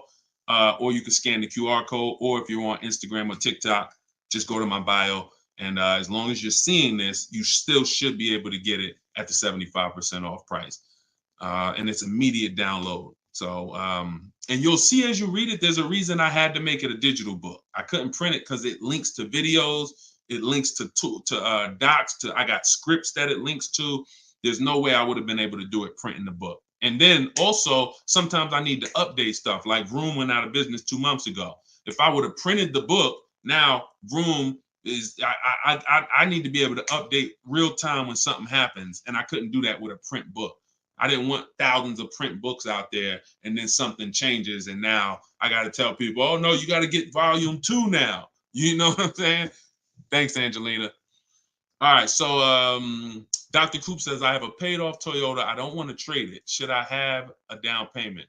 You don't need, look, if you can find a deal on the vehicle you want below your budget with no down payment, then do it. You said you have a paid off Toyota. You don't want to trade it in. Now, here's what I ask people. You put the vehicle to use, because if you're going to go and get another vehicle, then you're going to be paying for that vehicle. You don't really want, the only people I recommend have an extra vehicle is if you're a high mileage driver. Who's a high mileage driver?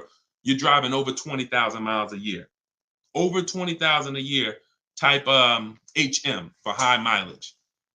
These are the only people that it benefits you having a paid off car like this. So sometimes it's worth it to buy your car, pay off the first car. And here's what I like. All right, so we got a lot of high mileage drivers watching right now. So I have a strategy in the book, and what you'll hear me talk about is really 2 routes for high mileage drivers so that y'all can stop having all this negative equity when you come in to replace your vehicles. What typically happens with high mileage drivers, and the reason I suggest to them 2 cars, 1 car payment, is because they're putting so many miles on their vehicle, but your loan is a normal loan. Your loan is a 5-year loan or a 6-year loan. Those loans are made to go down for the normal or average driver. And even the average driver is going to have negative equity on these loans in the short term. So when you are destroying the value of your car because you're putting 20,000, 30,000 miles a year on it, it's going from being worth 20 grand one year to now it's worth 12 grand the next year because you put 30,000. You're destroying the value of it, but the loan that's attached to it is not moving. This is the indicator that the loan and the purchase price or the value of the asset is totally unrelated. They don't matter. That's why you have to make sure you get a good price on the asset. You can't just pay attention to what is my loan doing, because your loan doesn't tell you what you're really in the car for. So check it out. You now are putting all this mileage on your car. You come in 4 years and you're like, hey, you know what? Car got 200,000 miles on it now. Let me go ahead and trade this thing in. Problem is 200,000 miles, you still got 2 years left on the loan. You still owe 15 grand. You still owe 12,000. You still owe 20,000. And you are now seriously hurting your value, your next deal, because all that baggage you got to come to this next deal. The solution to stay out of that is to make sure that you are having I teach either 2 routes. Well, the third is really just be a long-term person. You could drive 30,000 miles a year. And if I'm a long-term person, I'll just have 300,000 miles on my car in 10 years. And then I just go switch it. It's keepers here that's long-term people, high mileage drivers, and they get their car. That thing got 250,000 miles. It's mostly highway. And in 8, 9, 10 years, they go and they replace it. No need to lease. Again, continuing theme. Long-term, don't think about leasing. Because some people who just tune in and they catch a brief, oh, is this so everybody should lease? No. That's what I'm trying to tell y'all. Long-term people, long-term purchase, you buying a car for your kid in college and they're like, yeah, I'm going to keep that thing for 10 years, man. You know I'm boring. Great. But most kids are not. They're like, hey, when I get my job, when I turn 24, I'm probably going to want something different. So if you're not a long-term person, you should be purchasing. But I mean, you should be leasing. But going back to the high mileage, y'all, this is how it works. The two strategies for high mileage drivers is to have one separate car, you pay that thing off, and now that becomes your mileage car, and you go and lease a nice car. This is beautiful. This prevents you from having two car payments, and this allows you to have a nice car that you're not destroying. So you pay off that first car. If you're going to go this route, your first deal is a purchase, because you're going to get that first car, pay it off, could be new, could be used, but it must be quality. Pay it off, and as soon as that car is paid off, now I go lease my nice car. So I might be putting a high mileage on that first car I'm buying, but once I go lease my nice car, now I got a payment over here, my nice car is over here, and this is when I take out to dinner. This is when I want to go out and have a good time. I don't want a car that I'm just always putting, 30,000 miles a year on. Now I split it. And this has allowed so many high mileage drivers to continually be able to predict what they're going to put in these cars, because now they can't. You cannot predict how much y'all are spending on these cars, high mileage drivers. Y'all are losing so much on resale value. Your loans are just so high and they're moving slow. You don't know how much you are losing, but I break it down for you. It's thousands. You can't destroy the value of a car and then go trade it. It follows you. So that's one strategy. Second is a high mileage lease. Second is straight up. First time I experienced this, I had a guy came in and he was bringing back a lease with 75,000 miles on it. And I asked him, I said, man, I didn't even know. And that's my ignorance. I was selling cars and I didn't even know that was available. And I said, let me ask you a question. How long you been doing these, like, what do you do? He's like, I'm in sales. Like I do 25,000 miles a year, every year. I said, okay, wow. And you lease your car? He said, yeah. Because I already know what a good lease deal is. I just didn't really take into account back then. This is probably 2015. I didn't take into account a high mileage good lease deal. And when he told me what his payment was, and he said, yeah, I come back 75,000 miles. I drop that thing off. I pay my payment every month. Now here's the thing. He might only be paying $150 or $200 a month more for his super high mileage. But that's much better than him buying the cold car, destroying the value, coming back and trying to trade it with 10, 15 grand negative equity. So strategy, you are not really purchasing cars with strategy until leasing and purchasing is in your tool belt and you know when to use which. For your family, not just you, for your family. It's not just you. All right, so great questions. So this is the type of stuff that's in the book. Everything's in the book. Whether you see me live, whether you see me on social media making videos, you're going to get all the information. You don't have to worry about, Deshone is holding back info. It's not. Now, access to me, yes, I have access. I have a Cars from Home University where I coach people personally and we work together. That's access. But as far as the information's out there. It's how you want the information. We'll get it to you anyway. If you want it all in one spot, get the book, get Car Shopping for people that hate car shopping. Download it now. It's 75% off. Scan the QR code or go to deshonesbook.com or go to my Instagram or TikTok bio and get your 75% off copy. But other than that, you don't have to worry about not having the information. See, what y'all have had to deal with is how do we make great car deals? How do we not pay penalties when we don't have the information?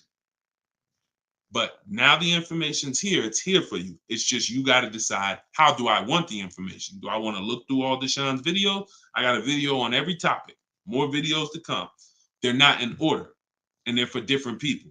Some of you are going to purchase used cars. Some of you are going to lease. Some of you are going to buy a new car. Some of you are going to pay cash. Some of you have good credit. Some of you don't. So throughout all those videos, you got to sort through that. In the book, you're only following one path. When I do videos, when I do a book, it's like one path. Let's stay focused so that we can keep you on track. That's why it's step by step. Yeah, that's how the book is designed. All right, how do you purchase a vehicle without proof of income? That's tough. You need other things that are going to weigh. That's a good question. So if you don't have proof of income, credit profile gets you approved, not credit score. So proof of income is usually only required when you have a lower score or you have a new company, new business, and they need some type of way to, try to, make sure they're going to be all right recouping their money. How's the car going to be paid? So if I didn't have proof of income, then I got to work on credit. I got to work on credit, or I got to have a lot of cash. And even then, what's the reason we don't have proof of income? Once I know that, I could better explain. What's the reason we don't have proof of income? Seems dealers don't care about mileage if you release with them. That's now good time. So now watch this, y'all. This comment just came in. We'll still cycle through all the comments. We got another couple, a little while in this hour. We're getting through as much as we get through. It's good time on YouTube said, seems dealers don't care about mileage if you release with them. Absolutely a mirage. I asked y'all earlier, who's had somebody say, a dealer say, oh, we'll take care of the old payments. We'll take care of the mileage penalty. It's absolutely not true. And since 2006, here's the only time, shout out to y'all running the likes up on TikTok. I appreciate it. Y'all keep running them up. Thank you so much. Shout out to the sharers. Could everybody who shares good information, just hit the share button wherever you're at and share with somebody if you're in this sharing. So I've never seen mileage taken care of, ever. No program, no bank, no leasing company, and we've done thousands of transactions. I've never seen a leasing company say, we'll forgive mileage. Never. So that does not happen. Mileage penalties let's say we calculate a $2,000 mileage penalty, that gets rolled over to your next lease deal, and we're working that lease deal with that $2,000 accounted for. So whatever the deal is we're working you now, perfect, here's what it is. Make sure that $2,000 penalty is in there. You pay for that. You pay for that. Now, in some cases, very rare, there's loyalty programs where they waive some payments. Mercedes used to have this. It's since gone away, and they didn't have it on every vehicle. They didn't run it every month, where if you lease another Mercedes, we'll cover 3 of your old payments. So you could get out 3 months early, no penalty, but it had to be waived. Since I got into the business, I've heard dozens of people sitting around me say, we are going to be waiving those, but we're going to be taking care of those payments. Are you waiving the payments? Or what do you mean by that? Are you waiving the payments? See that, and when you ask them that question, I don't want you to even go in looking to get out early. I'd rather you know what your deal is, so you can shop from home the way I teach, where no one has to reveal that information to you. No one is. If you got the right strategy, you're never putting yourself in a position where someone can lie to you without you knowing it. So if you go in the old way and you go into one dealer and say, hey, I'm looking to get my, new lease and I got like penalties, and they'll say, okay, we'll take care of it. That's putting yourself in position to be lied to. Oh, we took care of that. We built in the payment. Yeah, all the payments are taken care of. This is your new payment. When we shop, when we take control of our deal, that's not something someone's telling us. That's something we already know. Because when we're over on mileage, we always want to see how much can we sell the car for. I was over mileage on my Jeep, sold it, still made money. Still made money. There's plenty of people who go over on their mileage and can still sell their lease and make a lot of money. Even if they break even, they avoid the penalty. So first is always to do our equity assessment and see how much we can sell the car for. And if we can sell it, we avoid the penalty. And then we're choosing payments. Do we get out early? Do we make the payment? You see, when getting out of your lease early, unless you sell the vehicle, y'all, you can't get out of your lease early. You're breaking a contract. So I don't want y'all I don't want y'all using language or comfortable with language that cost you money, because you've heard people say this for years. Oh, I'm just going to get out of this. No, you're going to get out of it and you're going to pay penalties for that. So because they've taught us, or you've been taught, oh, you can get out, no problem. You call the dealership, hey, you know what, y'all? I bought so many cars from y'all. I know I'm supposed to keep this lease for how many years? It's supposed to be 3 years, Mrs. Johnson. Okay, yeah, but I think I'm ready for something new already. All right, well, when can you come in, Miss Johnson? See, they're never going to say, just so you know, Miss Johnson, if you break the lease, the penalty is going to be, pretty significant because you contracted for 3 years and now you're getting out. So we're going to have to roll over probably about $3,000 or $4,000 or $5,000 to your new lease. So no, they'll just come in, get you in, and all right, here's your new payment, Miss Johnson. You don't realize that I'm paying $100 more for this car than I could have been paying if I just waited. But because you've been taught to be a payment shopper, it doesn't matter to you. But somebody who's financially savvy, who's like, man, I don't want that extra $100 coming out of my house for the same vehicle. You're not going to do this. So we cannot ever believe what dealers say about penalties, about, oh, we'll take care of that. We find out, can we sell our car to avoid the penalty? Or if I can't, I either got to pay the payments and get out earlier, or I'm going to stay in it and just take the mileage penalty. That's not a bad idea most times, y'all. Sometimes people will call and say, yo, I'm going over mileage. And I say, okay, well, based on how you're going over, you'll only be over by like 2,000 miles. That's only $500. Oh, I thought it was going to be more than that. Nah, you're going to be over by 2,000 miles. Just, wait till the end. And then when you get your new car, build that 500 into the deal, and that's it. Or just pay the $500. Because very rarely are people, oh, I was supposed to drive 36,000 and I'm doing 100. That's just, wait, something went wrong here. What the heck happened? I can see you were supposed to do 36 and you did 40. You're supposed to do 36,000 miles, you did even 45. Maybe you got a different job. But I mean, how we have to structure our leases right so that if you know you're a high mileage driver and you take a 10,000 mile a year lease, shame on you. Like, we can't do that. We can't do that. Some people, oh, I'll just buy it at the end. You're killing yourself. You're killing yourself. The residual value, you're going to put a ridiculous amount of money on those, or a ridiculous amount of mileage on that car, and you're going to buy it in 3 years with 90,000 miles on it for the same buyout price that was estimated from your 10,000 mile a year lease.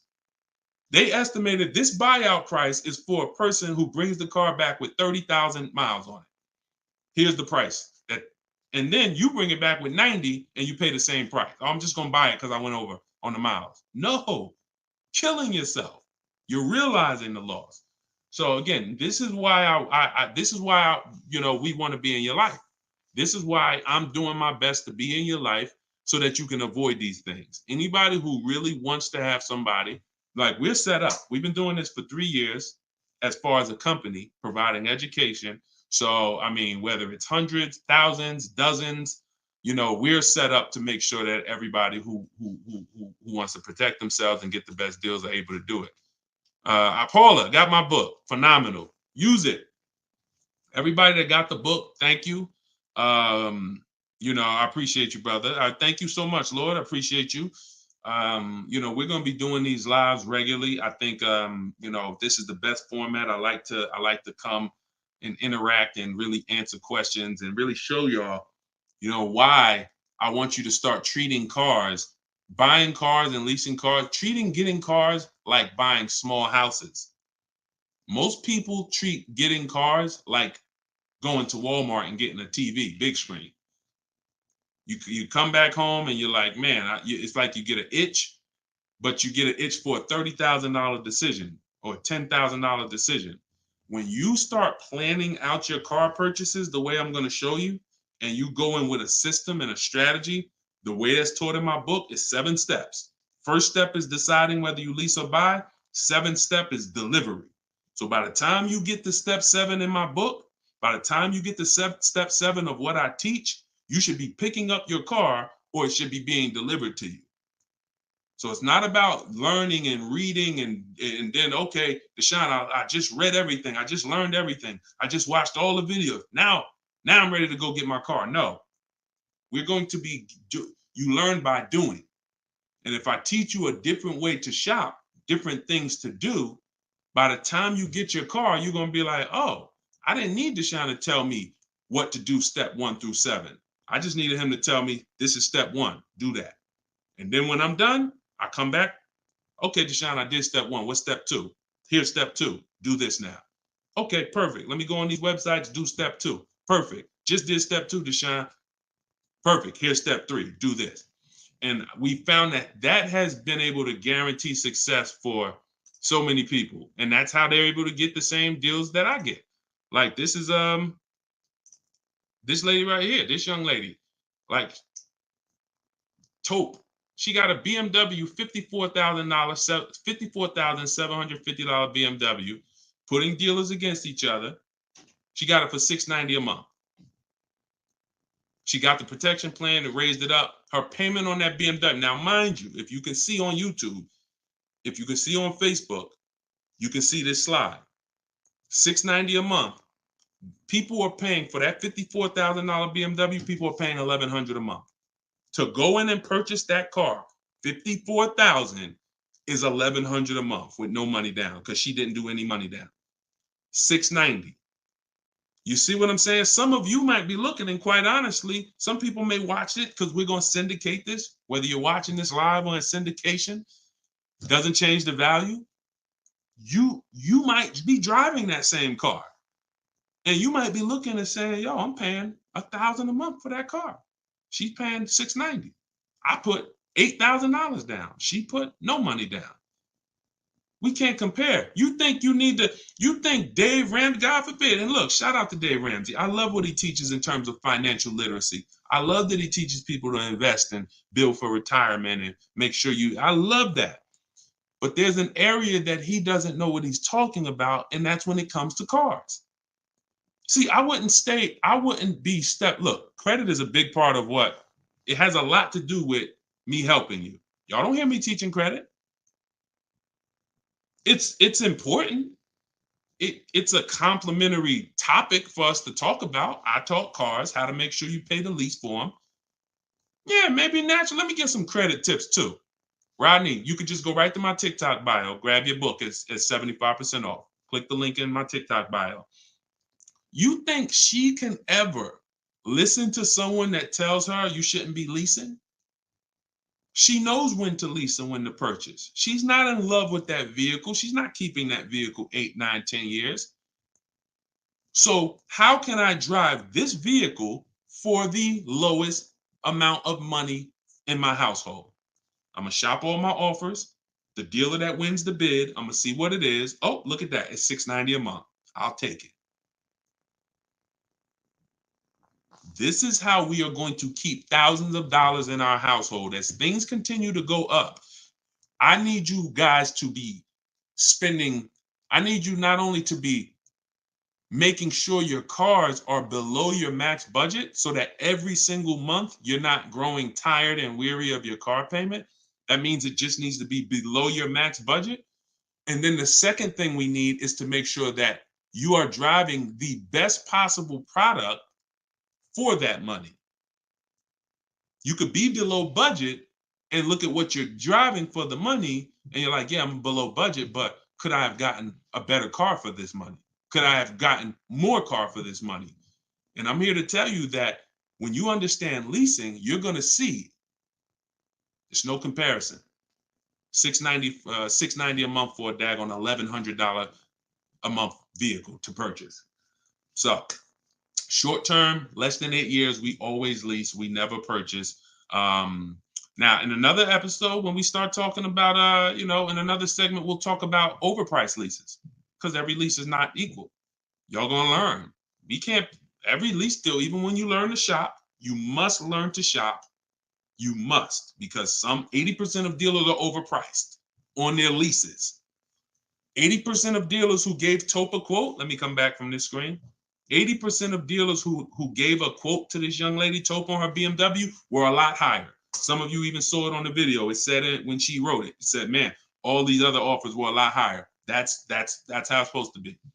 So you can't go back and forth with one dealer. You must reveal the best dealer, the best offer through multiple offers. So that's what you do. And you do that whether you're leasing or purchasing. And when you start doing that, you'll understand. That's in the book. That's what I teach. Bids. One-to-one negotiation is dead. I want y'all to eliminate one-to-one from we never do it. Because you cannot do that with any other item and win. You can't do it with you can't do it with jewelry. You can't do it with groceries. You can't do it with televisions. You can't do it with houses. One-to-one negotiations, you lose every time. You must see multiple options, multiple offers, and then we pick the best one. And what you see is that's gonna be done with loans we get, cars we buy, and cars that we sell. We don't trade. So, all right, yeah, this has been great. I need her contact. I don't know what you I guess y'all having a conversation. I didn't know what y'all needed contact wise. All right, let's see. Is buying and selling a car a good hustle? I'm not really teaching people how to buy and sell cars because yes, there's if you want to go into the car business, that's not what I teach. Do I have to log out to purchase the book? You shouldn't have to. Let me try to reset. Let me know if it's still showing a $97 price or if everybody was able to get the 75% off price. Let us know. All right. I just reset it. So it should give you an opportunity to go back in there now and get your and get it at the 97% off. All right. Buy dealer loaner cars. It depends. Those can be great opportunities. But again, we still need something to compare it to, Tina. Tina on Facebook said, buy dealer loaner cars. Now, we will buy or lease a loaner car if it's a great offer. So when we reach out to dealers, you'll see in the book, I teach you to go to the website because I give you my scripts. I tell you what to say. Some of you could do it by phone if you want to call a dealership and try to get multiple offers, but I would only speak to a sales manager. And even then, you got to just make sure that you but only speak to a sales manager. But the point is, if they have a loaner car, it needs to be so much better than what I could get a brand new one for. So if, for instance, if the dealer that wins the bid is offering me $3,000 off on a brand new one, but a dealer with a loaner car is only offering me $3,000 off or $3,500 off, and it has 3,000 miles on it, I'm going to go with the brand new. But if I don't have anything to compare it to, then I might think 3,000 off is a good offer for the loaner car. See what I'm saying? See, price assurance is when you guarantee. I want y'all, listen, if you want price assurance, type PA in the comments. You want this every time you make a deal. Price assurance means I guarantee that I paid the lowest price that I could have paid. That's called price assurance. I want you to understand, some of you have been, though, is that possible with cars? That's what I want you to move from now on. I never want you to make another car deal without price assurance. How do you get price assurance? Multiple offers. It's the same way you get price assurance when you're buying groceries, when you're buying, spaghetti sauce. I know I saw enough offers to know there was nothing out there less. I went in, I looked at one brand and said, I gotta have it. I like those. And it was $1 off. And I thought price assurance is the best thing with a car because you literally can look at all these offers and say, this is the best one. It's amazing when you realize you're the prize. Some of you'll be like, man, I haven't been treated like I'm the prize. I know, we're gonna change that. When you use the systems that I want you to use, you'll realize, dang, I've been the prize the whole time. You mean all of these banks and credit unions would work this hard to try to give me, it's all these options I got? It seemed like before I really didn't know all my options. That's right. But when you now change the way you shop and you now move into a bidding mindset, everyone I'm going to do business with must win the bid. The bank, the credit union must win the bid. And then I'm going to give the dealers a chance to see if they can beat it. Now they bank's going to get a chance to bid. Very soon we'll talk about how to do that without affecting your credit. I want to show y'all this bank bidding war process. We have a specific way we shop for loans, credit unions, banks. We let dealers access our credit, and it shows as one inquiry when it comes to affecting our score. You must learn that because when you see how much money is in the loans, you're gonna be mad. You're gonna be like, dang, I never shopped around the way I should have for my loan. I never shopped around. That's fine. No, there was no one to tell you. Now there is someone to tell you that if You have a $30,000 loan and the interest rate is 5.9. If you could have got 4.9, that'd have saved you $1,000. Now, do you get what I'm saying? If you have a $50,000 loan, 1 point on the interest rate, say you $2,000.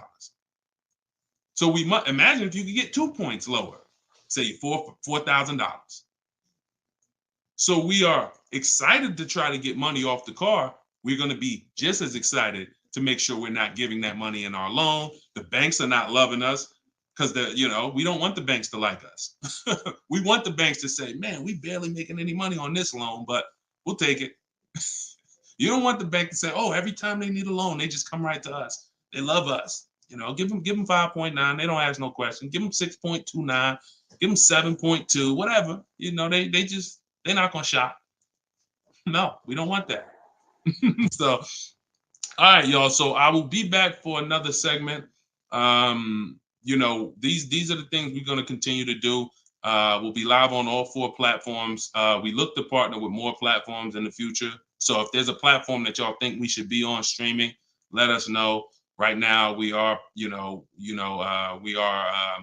Facebook, Instagram, TikTok, and YouTube. So it's been great. We had probably, consistently 400 or 500 people on here. And so if you want to get your book at 75% off, as long as the timer hasn't come down, you should click the TikTok bio. Name of the book is Car Shopping for People That Hate Car Shopping. If you Google it, you'll see it's already rated 4.94 on Goodreads. We have 31 reviews. So we're on our way to being a 5-star bestseller. And it's really the people using it. So I want you all to use it. Get it for 75% off. Normal price is $97. Download it immediately. Start to use it. If you're on YouTube or Facebook, you can scan the QR code and get your copy, or go to Deshone's book. Mm-hmm. Yes, Mandy. Facebook is the same handle. Deshone the Auto Advisor on every channel, whether it's YouTube, Facebook, Instagram. It's always Deshone the Auto Advisor. So we'll be back to answer more questions. We'll be talking more about leasing, but we'll be talking more about deal structure, shopping, how to check and make sure cars are reliable. There's a lot of cars going out here with bad reliability ratings, bad longevity ratings. So they are not the cars that we need to be buying for keepers. We got things we got to look out for, y'all. Like this is the tip of the iceberg. We're buying a car to keep. You know how many people have bought a car, it wasn't quality? We didn't check longevity. I thought I was going to keep it 8 years, 10 years, but car started giving me issues, transmission issues at 80,000 miles. I didn't know that. We got to make sure we're checking these things. We got to make sure we look into so we'll break this down step by step. I'll be going over my system, my 7-step system, and just going deep with pieces of it and answering you guys' questions. Borrow against your money in the bank. Yeah, that's fine. Whatever gets you the biggest net return, Tina. She said, I don't get loans. Borrow against your money in the bank. As long as, just whatever gets you the best net return. I'm just here to tell you that interest isn't the only loss on money.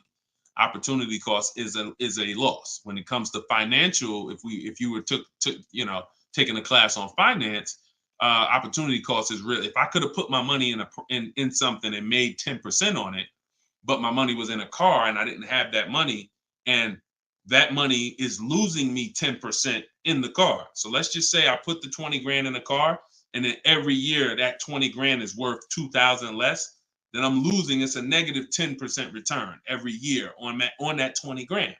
When I could have had that 20 grand somewhere getting me 10%, use the bank's money at 4%, and now I'm still at a net positive when it comes to, am I richer at the end of the year? Am I richer at the end of the month? So I just say that to say we've been taught when it comes to finance, we just talk interest. Oh, I don't want to pay interest. I don't want to pay interest. But I'm here to make sure everyone knows the total package of why people who don't pay cash for cars, who could afford to, who literally can write $100,000 check for anything they want, why they don't. See, I'm not interested in, I'm interested in why the people who could pay cash for cars choose not to. And it's not what you've been taught. Some of it's not because, they just love debt. now. These people have paid off houses. So these are the things that we're going to be talking about. So, and again, all in my book. If you want it all in one place, grab your copy. But yeah, this was a great segment. We will certainly be back. Always a pleasure. And just make sure you're subscribed so you do get notifications when we go live. You know, make sure you're subscribed on TikTok. Make sure you're following so that when we're live, you can jump on because we're going to be doing this a lot. All right. I'll see y'all soon. God bless everybody.